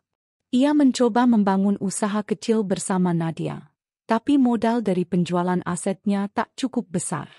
Ditambah lagi, Nadia mulai menunjukkan wajah aslinya, keras kepala, posesif, dan kasar saat bisnis tak berjalan sesuai harapan. Aku ini bukan pengasuh kamu, Lang. Kalau kamu gagal lagi, aku tinggalin kamu, bentak Nadia suatu malam. Aku juga nggak minta kamu jagain aku. Kita partner, kan? Kita harus kerja sama, balas Gilang, frustrasi. Namun Nadia tak mau mendengar. Ia mulai menyembunyikan uang, menjauh dari tanggung jawab, bahkan diam-diam bertemu dengan seorang pria lain. Gilang hanya bisa menatap hampa saat Nadia suatu malam pulang dalam keadaan mabuk dan melemparkan ponselnya ke sofa. Gilang, kamu itu laki-laki gagal. Mau sampai kapan aku ikut jatuh bersamamu, hah? Malam itu, Gilang terdiam lama di balkon kontrakan sempit mereka. Pandangannya menerawang jauh ke langit malam yang redup. Ia teringat kembali pada Riana, pada wajahnya yang selalu sabar, pada suaranya yang tenang saat menghadapi badai, dan pada bagaimana ia dulu menyia-nyiakan segalanya demi ego dan nafsu sesaat. Ia mulai sadar, Nadia bukanlah cinta. Nadia adalah pelarian. Dan sekarang pelarian itu sudah berakhir, menyisakan kehampaan yang bahkan lebih kelam dari sebelumnya. Riana mempersiapkan koleksi baru untuk kerjasama dengan Arvino. Butiknya berkembang pesat sejak kejadian besar dalam hidupnya. Kini ia mempekerjakan lebih banyak penjahit lokal, membuka cabang kecil di pusat kota, dan menjadi pembicara dalam seminar bisnis untuk perempuan mandiri. Ia mulai dikenal bukan hanya sebagai desainer, tapi juga sebagai simbol kekuatan wanita yang bangkit dari keterpurukan. Banyak perempuan datang padanya, bercerita tentang kisah mereka, dan Riana selalu memberi satu pesan yang sama. Kita berhak bahagia, tanpa harus menunggu orang lain berubah. Sore itu, saat sedang melakukan survei lokasi untuk restoran baru Arvino yang akan terintegrasi dengan butik mini, Riana melihat sebuah pamflet lowongan kerja di papan pengumuman. Dibutuhkan staf kebersihan, usia maksimal 40 tahun, tidak perlu pengalaman, gaji harian. Riana tertegun. Ia teringat pada seseorang. Beberapa hari kemudian, Riana menerima pesan dari nomor tak dikenal. Aku hanya ingin bilang, kamu benar. Aku hancur bukan karena kamu tinggalkan aku, tapi karena aku meninggalkanmu. Itu dari Gilang. Hanya itu. Riana membalas, semoga kamu bisa menemukan damai. Aku sudah lama menemukannya. Ia menghapus nomor itu setelahnya. Tidak karena benci, tapi karena ia tak ingin hidupnya kembali dihantui oleh masa lalu yang tak layak diulang. Di malam pembukaan kolaborasi restoran dan butik, Riana berdiri di tengah panggung kecil dengan pencahayaan elegan. Ia mengenakan gaun rancangannya sendiri, warna hitam dengan detail emas di bahu dan pinggang. Arvino berdiri di sampingnya, memperkenalkan dirinya sebagai mitra kerja, bukan kekasih. Tapi mata Arvino tak bisa menyembunyikan kebanggaan dan kekaguman pada wanita di sampingnya. Acara berjalan lancar. Musik mengalun, lampu sorot menari, dan para tamu undangan terpukau oleh koleksi terbaru Riana yang ditampilkan oleh model profesional. Di antara kerumunan tamu, seorang pria berdiri diam di kejauhan, berbaju lusuh, dengan mata merah dan langkah ragu. Gilang. Ia melihat Riana tersenyum, tertawa bersama Arvino. Ia melihat betapa megahnya panggung kehidupan yang kini tak lagi ia miliki. Dan saat musik usai, dan tepuk tangan menggema, ia tahu, tak ada satupun ruang tersisa untuknya. Ia pulang malam itu tanpa suara. Tak ada amarah. Tak ada ratapan. Hanya penyesalan yang terlalu larut untuk diubah menjadi apapun. Riana menutup pintu butik malam itu, memandang bintang yang bertaburan di langit.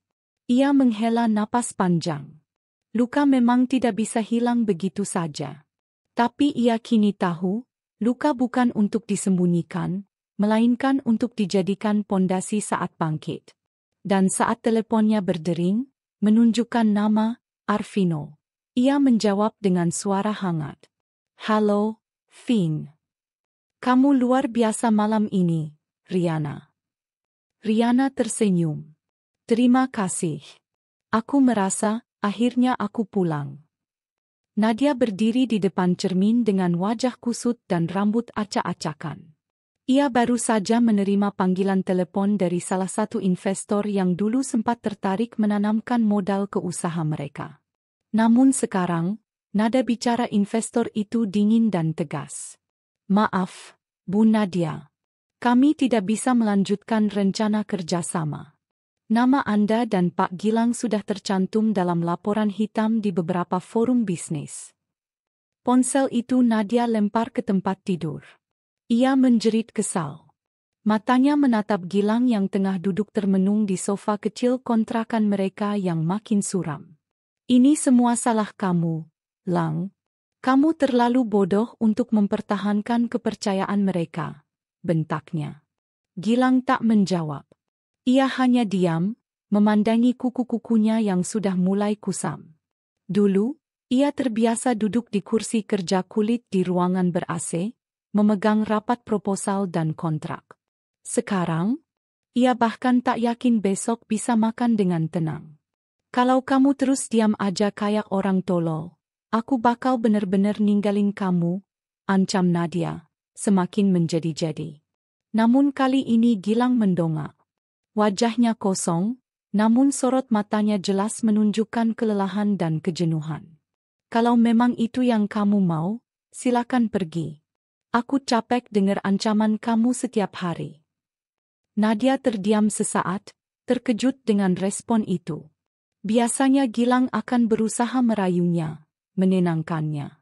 Tapi sekarang, kamu pikir aku nggak bisa hidup tanpamu? Hah? Nadia mendekat, mencengkeram kerah baju Gilang. Kamu pikir kamu masih punya nilai buatku? Kamu bukan siapa-siapa, Lang. Bahkan Riana pun udah buang kamu kayak sampah. Dan disitulah letak masalahnya.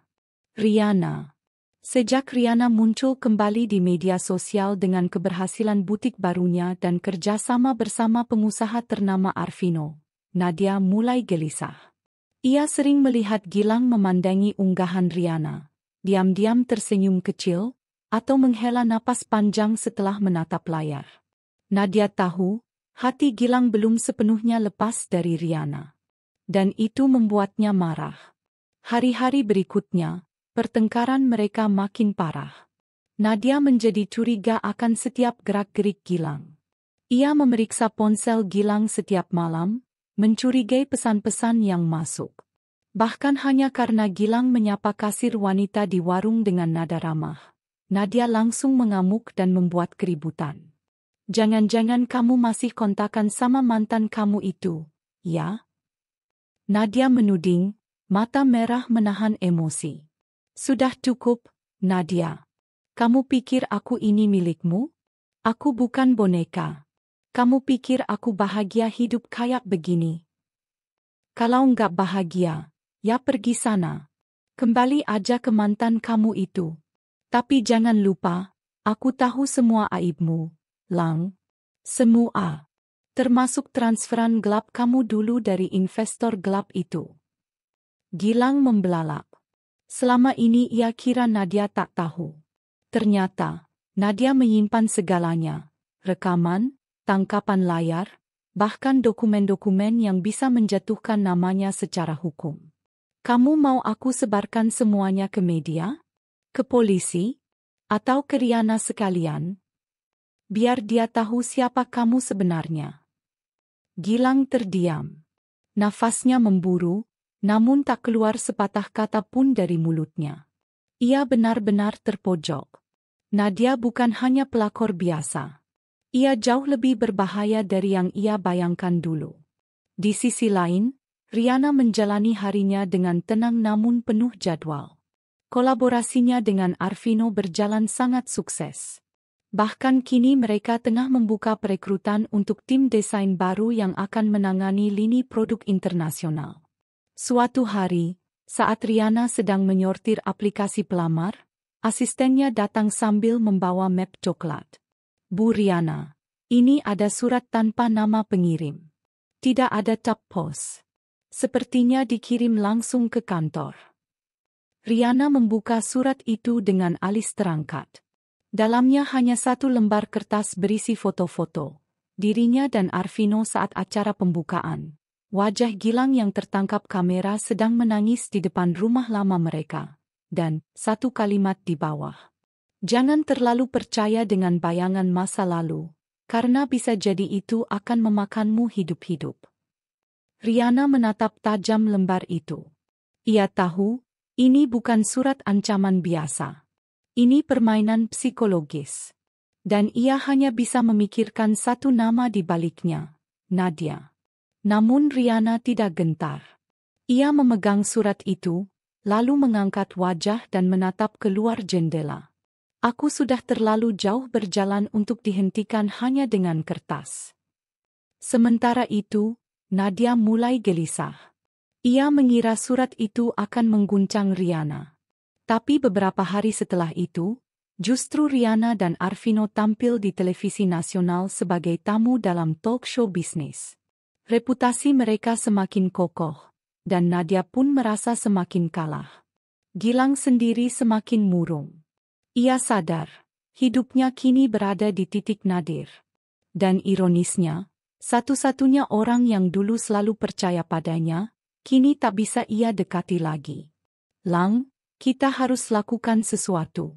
Kita buka semua aib Riana juga, biar jatuh bareng-bareng," bujuk Nadia dengan nada licik. Namun Gilang menggeleng. "Kamu gila. Dia nggak pernah buat salah. Aku yang hancurin hidupnya, bukan sebaliknya. Kalau kamu nggak mau bantu, aku akan lakuin sendiri," bentak Nadia sambil menyalakan laptopnya dan mulai membuka folder rahasia Riana, yang sebenarnya isinya hanyalah foto-foto lama dan artikel koran. Tapi sebelum Nadia sempat menyebarkan apapun, sebuah kejutan datang mengetuk pintu kontrakan. Tok tok tok. "Gilang Hidayat?" Gilang membuka pintu dan mendapati dua pria berpakaian rapi. "Kami dari Lembaga Pengawasan Keuangan."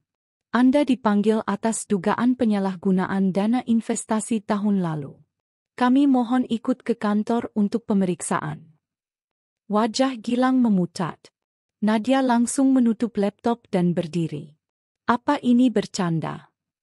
Tidak, Bu. Kami punya data dan surat resminya. Silakan ikut kami sekarang. Gilang hanya bisa menunduk. Ia sadar, masa lalunya kini benar-benar menagih harga yang mahal. Dan Nadia? Ia mulai panik. Ia tahu, kalau Gilang bicara di kantor pemeriksaan, namanya juga bisa terseret. Ia mulai menelepon orang ke sana kemari. Tak ada yang menjawab. Ia bahkan mencoba kabur ke rumah kerabat, namun semua menutup pintu. Hari itu, Nadia benar-benar sendirian. Ia duduk di lantai kontrakan, dikelilingi pakaian berantakan, dokumen berserakan, dan wajahnya mulai berurai air mata. Aku pikir aku bisa menang, ternyata aku cuma perusak, bukan pemenang. Ia tertawa kecil, getir, lalu memeluk lututnya. Untuk pertama kalinya dalam hidupnya, ia merasa takut. Dan di tempat lain, Riana duduk bersama Arvino, merancang peluncuran butik cabang baru di mall prestisius. Ia tak tahu bahwa di balik kesuksesannya, dua orang dari masa lalunya kini mulai saling menjatuhkan satu sama lain. Tapi satu hal yang ia tahu dengan pasti, tak ada yang lebih tenang dari hati yang sudah sembuh. Hari itu hujan turun deras. Gilang duduk di ruang interogasi yang sempit, tubuhnya kaku, mata menunduk. Di hadapannya, dua penyidik dari Lembaga Pengawasan Keuangan tengah membolak-balik dokumen. Suara kipas angin tua berdengung di sudut ruangan, menciptakan suasana makin pengap. Kami sudah pelajari aliran dana ini, Pak Gilang, ujar salah satu penyidik, menekan satu bundel kertas dengan jari telunjuk. Ada transaksi besar yang tidak tercatat dalam laporan resmi perusahaan. Anda mengakuinya? Gilang hanya mengangguk pelan. Saya butuh modal cepat waktu itu. Investor mendesak. Nadia juga, saya terjebak. Siapa yang menyarankan investasi gelap ini? Tanya penyidik lain, tajam. Kami melihat beberapa dana mengalir ke rekening pribadi atas nama Nadia Putri. Gilang menelan ludah. Saat itulah titik kritisnya. Ia bisa saja membiarkan semuanya tertimpa ke dirinya sendiri. Tapi apakah Nadia akan melakukan hal yang sama untuknya? Tolong beri saya waktu untuk berpikir, ucapnya pelan. Sementara itu di butik, Riana sedang sibuk mempersiapkan acara soft opening cabang keduanya di kawasan elit Jakarta. Ia tampil dalam balutan gaun krem elegan rancangan sendiri. Para media ramai meliput, dan Arvino berdiri di sampingnya, tersenyum bangga.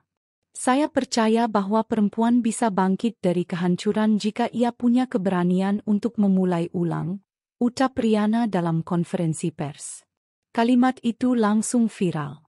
Banyak netizen membagikannya sebagai motivasi hidup. Namun di tengah acara, seorang kurir menghampiri dengan ekspresi gugup. Bu Riana, ini surat kilat pribadi, langsung dari kantor hukum, katanya sembari menyerahkan amplop besar. Riana membukanya dengan hati-hati. Di dalamnya ada surat panggilan sidang sebagai saksi untuk kasus penyalahgunaan dana oleh Gilang. Ia terdiam sesaat, napasnya tertahan. Arvino menoleh. Kamu nggak apa-apa? Gilang, dia akhirnya kena juga. Arvino memegang tangan Riana. Kamu mau datang ke persidangannya? Riana menatap Arvino lama. Dalam hatinya, ada pergulatan. Ia tidak lagi mencintai Gilang, namun ia juga tidak ingin melihat pria itu hancur total. Tapi bagian dirinya yang terluka dulu pun masih menyimpan bekas luka yang dalam. Aku akan datang. Sebagai saksi.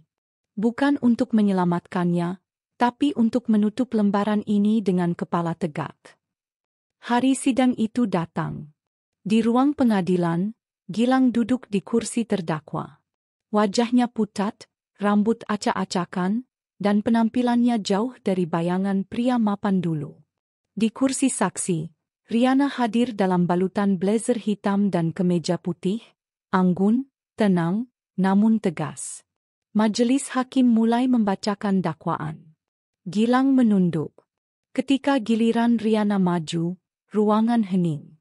Apakah saudari mengenal terdakwa? Ya, dia mantan suami saya. Apakah saudari mengetahui adanya penyelewengan dana selama saudari masih menjadi istri terdakwa? Tidak. Saya baru tahu setelah kami bercerai. Tapi saya tahu bagaimana dia mengelola keuangan waktu itu. Banyak keputusan terburu-buru karena tekanan dari pihak ketiga. Pihak ketiga yang Anda maksud? Orang yang kini menjadi istri sirinya, Nadia Putri. Ruang sidang gaduh sejenak. Riana tetap tenang. Ia tidak menambahkan bumbu dendam dalam ucapannya. Ia bicara hanya sebatas fakta. Bahkan ketika pengacara Gilang mencoba menggiring opini bahwa Riana ikut diuntungkan dulu, ia tetap netral dan profesional. Gilang hanya bisa menatap Riana dari jauh. Dalam hatinya, ada rasa bersalah yang dalam. Wanita itu seharusnya bisa menghancurkannya habis-habisan, tapi tidak. Ia justru menunjukkan kelasnya. Setelah sidang, Riana melangkah keluar gedung. Di parkiran, hujan mulai rintik-rintik. Gilang menyusul dengan langkah gontai, didampingi petugas. Riana, panggil ya pelan. Riana menoleh. Mata mereka bertemu. Sunyi. Aku minta maaf untuk semuanya, ucap Gilang lirih. Riana menghela napas. Kamu sudah terlambat minta maaf, Gilang. Tapi, aku doakan kamu bisa memperbaiki hidupmu, kalau kamu masih punya niat. Gilang menunduk. Riana membalikkan badan dan berjalan pergi, tanpa menoleh lagi. Di tempat lain, Nadia kini dalam kondisi lebih kacau. Ia sempat mencoba melarikan diri keluar kota, namun dicegat di stasiun karena namanya telah masuk daftar pantauan. Saat polisi mengetuk pintu kamar hotelnya, Nadia menjerit histeris. Aku nggak tahu apa-apa. Semua itu ide Gilang. Dia yang ngatur semuanya. Namun ketika dibawa ke kantor untuk diperiksa, semua jejak digital transaksi yang Nadia lakukan selama ini justru menjadi bukti kuat yang menjatuhkan dirinya. Tak butuh waktu lama sampai nama Nadia dan Gilang mencuat dalam pemberitaan sebagai pasangan yang merusak keuangan perusahaan dan menipu investor. Netizen bersorak. Banyak yang mengingat kembali bagaimana Nadia dulu begitu sombong saat menjadi istri simpanan Gilang. Kini, segalanya runtuh. 2 minggu kemudian, Riana kembali ke butik setelah perjalanan bisnis singkat ke Bali. Saat membuka pintu, seluruh karyawan menyambutnya dengan bunga dan kue. Selamat, Bu Riana. Butik kita dapat penghargaan UMKM Inspiratif Nasional tahun ini. Riana terkejut. Matanya berkaca-kaca. Terima kasih kalian semua sudah bertahan dan percaya. Ia kemudian naik ke atas panggung kecil yang biasanya dipakai untuk fitting show. Saya berdiri di sini bukan karena saya sempurna, ucapnya lirih, tapi karena saya pernah jatuh dan memilih untuk berdiri kembali. Semua orang bertepuk tangan. Di luar, hujan sudah reda. Pelangi tipis membentang di langit Jakarta. Riana menatap langit itu dan tersenyum kecil. Ia tahu, perjalanan hidupnya belum selesai. Tapi ia juga tahu satu hal. Tak ada luka yang tak bisa sembuh, selama kita berani melangkah. Langit Jakarta siang itu mendung. Awan kelabu menggantung berat seolah menyimpan duka yang dalam. Di sebuah kompleks perumahan elit di selatan kota, sebuah mobil sedan tua berhenti di depan gerbang besar bercat putih. Dari dalam mobil, seorang pria turun perlahan.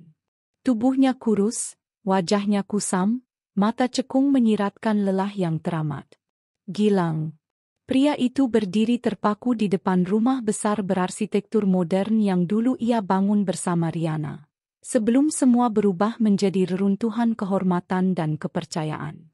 Tangannya gemetar saat menyentuh pagar, mengelus besi dingin seperti menyentuh masa lalu yang nyaris tak bisa ia gapai lagi. Ia berharap pagar itu bisa bicara, memberinya jawaban, atau mungkin membuka sedikit pintu harapan. Masih seperti dulu, gumamnya pelan, penuh nostalgia. Ia menatap jendela lantai 2 yang dulu adalah kamar utama mereka. Di sanalah ia sering memandangi Riana tertidur, wanita yang dulu ia sakiti tanpa ampun.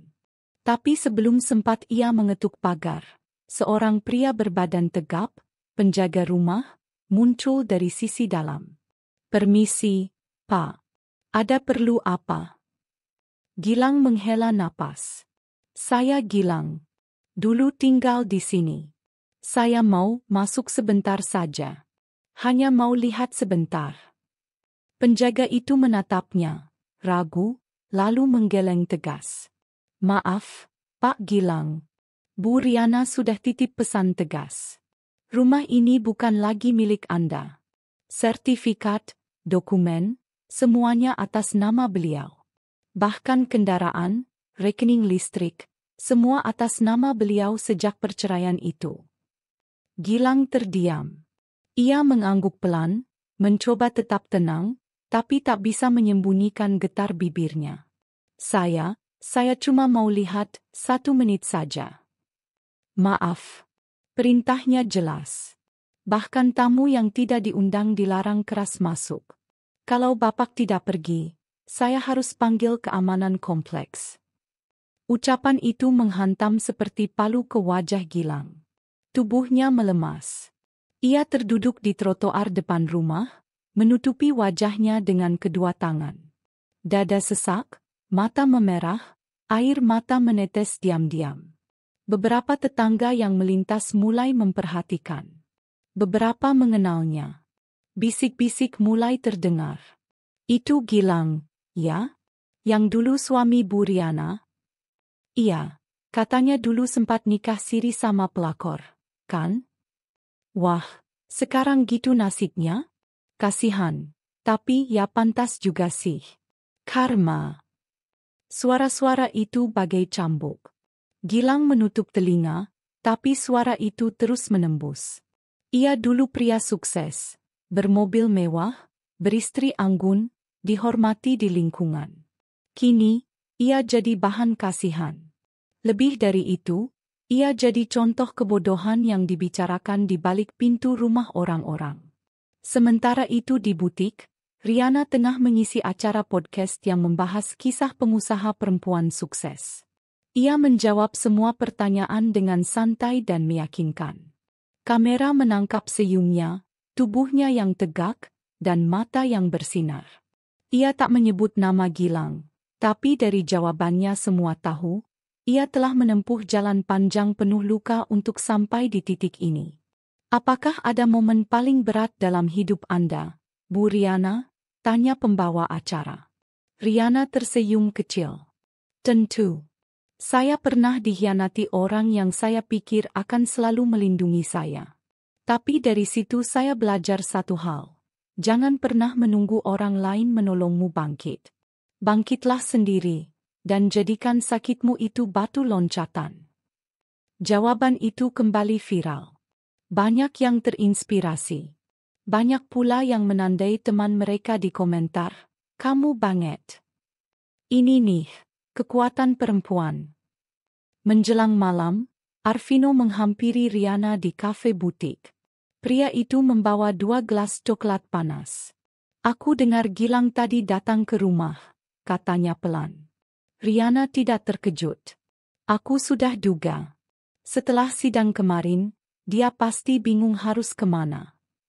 "Apa kamu masih kasihan?" Riana diam sejenak. "Aku tidak lagi mencintainya, Vin. Tapi aku tahu seperti apa rasanya ditinggalkan tanpa arah.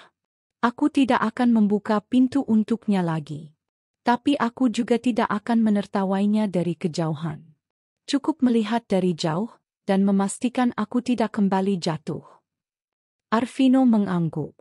Ia tak pernah memaksa. Itulah kenapa Riana merasa nyaman bersamanya. Esok paginya, Gilang kembali berdiri di depan pagar. Tapi kali ini ia tidak berharap masuk. Ia hanya berdiri, memandangi rumah yang tak lagi menjadi miliknya, mencoba menerima kenyataan.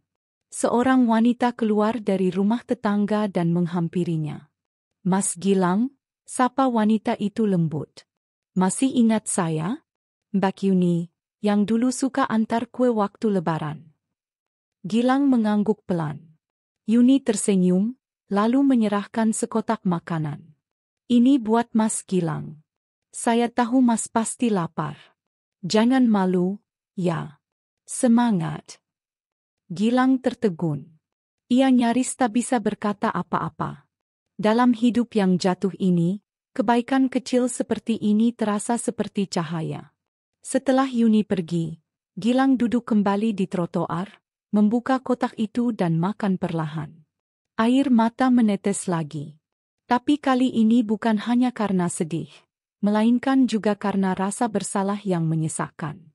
Sementara itu, di ruang kerja rumahnya, Riana membuka lemari fail dan menatap sebuah dokumen lama, sertifikat rumah. Ia mengelusnya pelan, lalu tersenyum.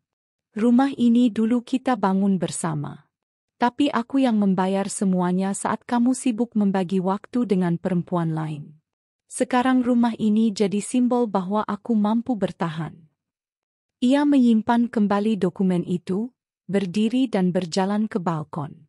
Dari lantai 2, ia bisa melihat jalan depan. Kosong. Tapi ia tahu, Gilang pasti masih sering melintas, berharap bisa kembali. Tapi Riana sudah tahu jawabannya. Tidak. Dia tidak akan pernah kembali membuka pintu untuk orang yang telah merobek hatinya lalu meninggalkannya dalam hujan. Kini, rumah itu bukan hanya tempat tinggal. Rumah itu adalah saksi kekuatannya. Tempat di mana dia bangkit. Tempat di mana dia mengubur masa lalu dan menanam pohon-pohon harapan baru. Dan seperti pohon-pohon itu, dia akan terus tumbuh. Bukan karena siapa-siapa, tapi karena dirinya sendiri. Sore itu hujan turun rintik-rintik. Jakarta diliputi suasana sendu, langit seperti ikut merasakan beratnya hati yang hendak bertemu. Di sebuah kafe kecil yang tenang di ujung blok bisnis, Riana duduk sendiri di meja pojok dekat jendela, mengenakan blazer krem dan scarf coklat muda. Tangannya menggenggam secangkir teh hangat, tapi dari sorot matanya, ia bukan sedang menikmati minuman itu. Ia sedang menunggu. Tak lama, pintu kafe terbuka. Gilang masuk, langkahnya pelan, menunduk seperti tak ingin dilihat orang. Ia mengenakan kemeja lusuh, jas lama yang sudah kehilangan bentuk, dan sepatu penuh debu. Ia melihat sekeliling, lalu menemukan Riana. Sejenak ia ragu untuk melangkah. Tapi akhirnya ia datang dan duduk di hadapan wanita yang dulu ia panggil istri. "Terima kasih, sudah mau ketemu," ucap Gilang pelan, hampir tak terdengar. Riana menatapnya tanpa senyum. Tapi tidak ada kebencian di wajahnya. Hanya ketenangan yang didapat dari perjalanan panjang menuju penerimaan. "Aku tidak berniat marah," jawab Riana datar. "Hanya ingin menyelesaikan sesuatu yang belum selesai." Gilang menunduk. "Aku tahu aku sudah keterlaluan, Rian. Aku hancurkan semuanya. Kamu, rumah tangga kita, masa depan kita. Sekarang aku tak punya apa-apa." Riana meletakkan cangkir tehnya, lalu membuka tasnya. Ia mengeluarkan sebuah amplop dan meletakkannya di atas meja, mendorongnya ke arah Gilang. "Ini," ucapnya. Gilang ragu, tapi akhirnya membuka amplop itu. Isinya, uang tunai beberapa juta rupiah. "Aku tahu kamu sedang kesulitan. Itu bukan hadiah, bukan bujukan. Anggap saja empati dari orang yang pernah sangat mengenalmu." Gilang memandangnya lama. Air mata mulai menggenang. "Kamu masih peduli?" "Bukan cinta," potong Riana pelan. "Hanya kemanusiaan." Gilang menggenggam uang itu dengan tangan gemetar. Aku masih berharap, suatu hari kamu bisa terima aku kembali. Riana menggeleng pelan. Gilang, aku sudah memaafkanmu. Bukan karena kamu pantas dimaafkan, tapi karena aku ingin damai dengan diriku sendiri. Tapi memaafkan tidak sama dengan melupakan. Dan aku tidak akan kembali ke tempat yang pernah membuatku hancur. Ucapan itu seperti gemuruh guntur di dada Gilang. Jadi, kamu benar-benar sudah melangkah? Tanyanya dengan suara patah. Riana tersenyum kecil. Bukan senyum sinis, bukan pula sombong, tapi senyum seorang wanita yang telah menyelesaikan babak terkelam hidupnya. Aku sudah melangkah bahkan sebelum kamu menyadari bahwa kamu kehilangan segalanya. Gilang hanya bisa menunduk. Suaranya tercekat. Ia tahu, di titik ini, tak ada kata maaf yang cukup, tak ada penyesalan yang bisa memperbaiki semua. Aku akan kembalikan uang ini saat aku mampu. Lakukanlah, ucap Riana singkat. Tapi jangan karena ingin menebus. Lakukan karena kamu butuh harga diri itu untuk berdiri lagi. Mereka terdiam. Hanya suara hujan di luar yang menemani. Dua manusia yang pernah saling mencinta kini duduk sebagai dua dunia yang tak lagi bisa bersatu. Akhirnya, Riana berdiri. Sampai sini saja, Gilang. Aku harap kamu bisa hidup dengan tenang, dan tidak menyakiti perempuan lain seperti kamu menyakitiku. Ia berjalan menuju pintu. Sebelum keluar, ia menoleh sekali lagi dan berkata dengan suara lembut namun tegas. Kamu bukan lagi bagian dari hidupku. Tapi kamu bagian dari pelajaran terpenting yang pernah aku terima. Dan dengan itu, Riana pergi, meninggalkan Gilang yang kini duduk sendirian, menatap jendela yang berembun. Beberapa hari kemudian, Riana berdiri di depan sebuah ruko besar di pusat perbelanjaan elit. Ia bersama Arvino, menatap plang baru di atas pintu kaca besar bertuliskan, Riana Co. Signature Wear. Butik impiannya kini menjadi nyata. Bukan sekadar toko pakaian, tapi simbol dari seluruh perjuangannya. Arvino memegang lengannya. Kamu sudah siap menyambut hidup baru? Riana menoleh. Sudah dari kemarin. Tapi hari ini aku resmi melangkah penuh. Media hadir meliput grand opening. Influencer datang. Para pengusaha wanita mengucapkan selamat. Riana tampil memukau sebagai sosok inspiratif, tanpa perlu menyebut kisah sedihnya di belakang. Ia telah menjadi versi terbaik dari dirinya. Bukan karena pria di sampingnya, tapi karena ia memilih untuk menyembuhkan dirinya sendiri. Dan di sudut mal, berdiri seseorang mengenakan seragam biru tua dan membawa alat pel. Gilang. Ia memandangi Riana dari kejauhan, matanya redup. Tapi kali ini tidak ada air mata. Hanya diam yang panjang. Ia tahu, wanita yang ia sakiti kini telah menjadi seseorang yang tak lagi bisa disentuh oleh penyesalan. Riana sempat melihat sekilas ke arahnya. Sekilas saja. Lalu kembali berjalan, menatap ke depan, dengan kepala tegak dan langkah yang mantap. Ia telah memaafkan. Dan itu adalah kemenangan yang paling besar. Hari itu butik Riana Co. Signature Wear resmi dibuka. Mal besar di pusat kota Jakarta dipenuhi tamu undangan, selebritas media sosial, desainer ternama, dan rekan-rekan bisnis yang pernah meragukan kemampuan Riana. Kini berdiri di barisan depan memberi ucapan selamat. Riana tampil menawan dalam balutan blazer berpotongan unik. Desain koleksi pertamanya yang kini telah menjadi tren. Senyum manis menghiasi wajahnya, bukan karena pujian orang-orang, tapi karena ia tahu, semua yang kini ia miliki bukan datang dari keberuntungan, melainkan dari luka yang berhasil ia ubah menjadi kekuatan. Di sisinya, Arvino berdiri mendampingi dengan tenang, tidak mendominasi, hanya memberi dukungan yang tak bersuara tapi nyata. Sejak awal, Arvino memang bukan tipe pria yang ingin menonjolkan diri. Ia tahu, panggung ini milik Riana. Acara peresmian berlangsung lancar. Rihanna memberikan sambutan dengan penuh percaya diri. Ia tidak menyebut masa lalunya, tidak menyeret nama Gilang, atau menceritakan bagaimana ia dikhianati. Ia bicara tentang kekuatan perempuan, tentang pentingnya mendahulukan harga diri sebelum perasaan. Setiap dari kita berhak memulai ulang, ucapnya sambil menatap para undangan. Dan ketika kita memulai ulang bukan untuk membalas dendam, tapi untuk mencintai diri sendiri, maka saat itulah kita benar-benar menang. Tepuk tangan bergemuruh.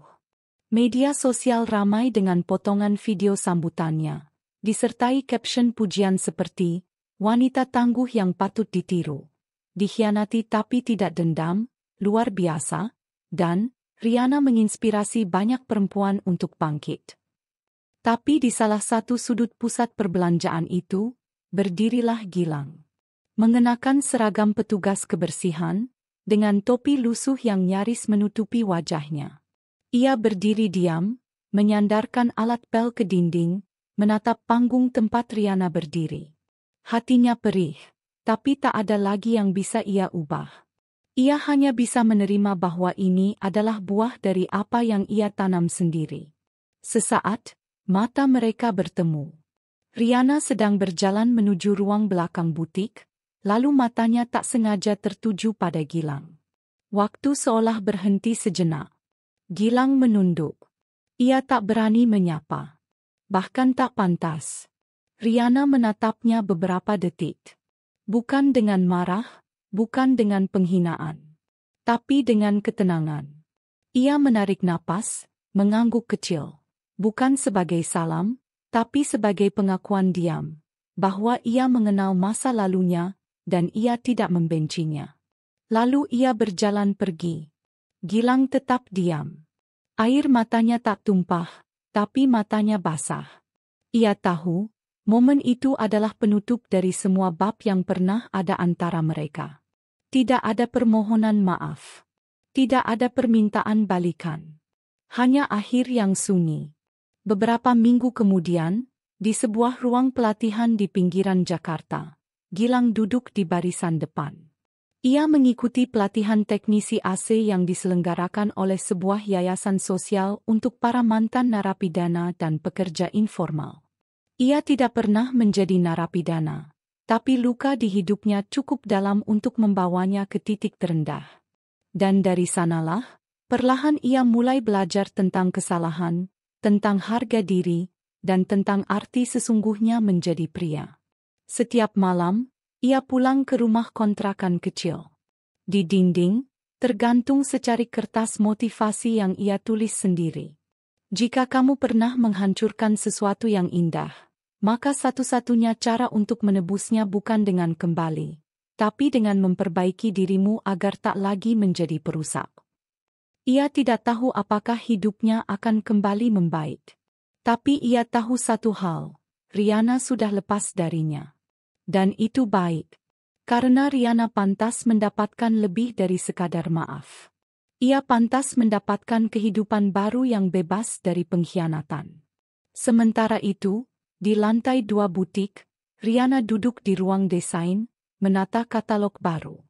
Ia tersenyum kecil melihat sketsa Arvino yang tengah mengembangkan koleksi pria.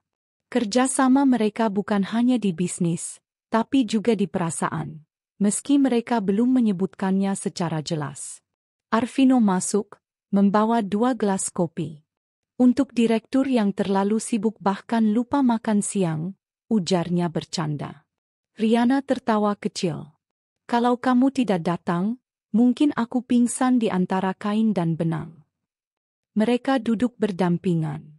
Tak ada sentuhan mesra, hanya kehangatan yang tidak perlu dijelaskan. Kalau suatu hari aku menikah lagi, ucap Rihanna pelan, aku ingin bukan hanya dengan orang yang mencintaiku, tapi orang yang tidak akan membuatku meragukan diriku sendiri. Arvino tersenyum. Kalau suatu hari aku menikah, aku ingin dengan seseorang yang tahu bahwa cinta itu bukan tentang memiliki, tapi menemani. Mereka tertawa pelan. Tak ada janji manis, hanya pengertian yang saling mengisi. Di luar, langit sore tampak cerah. Jakarta masih ramai, masih gaduh. Tapi di dalam ruangan itu, Riana merasa tenang. Ia telah melalui badai. Ia tidak hanya bertahan, ia menang. Dan kemenangan itu bukan karena Gilang menderita. Bukan karena ia membalas dendam. Tapi karena ia memilih menjadi versi terbaik dari dirinya sendiri. Itulah akhir yang tak diduga. Akhir yang Riana sendiri tak pernah kira. Bahwa ia tak perlu menjadi pemenang dalam pertengkaran, cukup menjadi pemenang dalam hidupnya sendiri.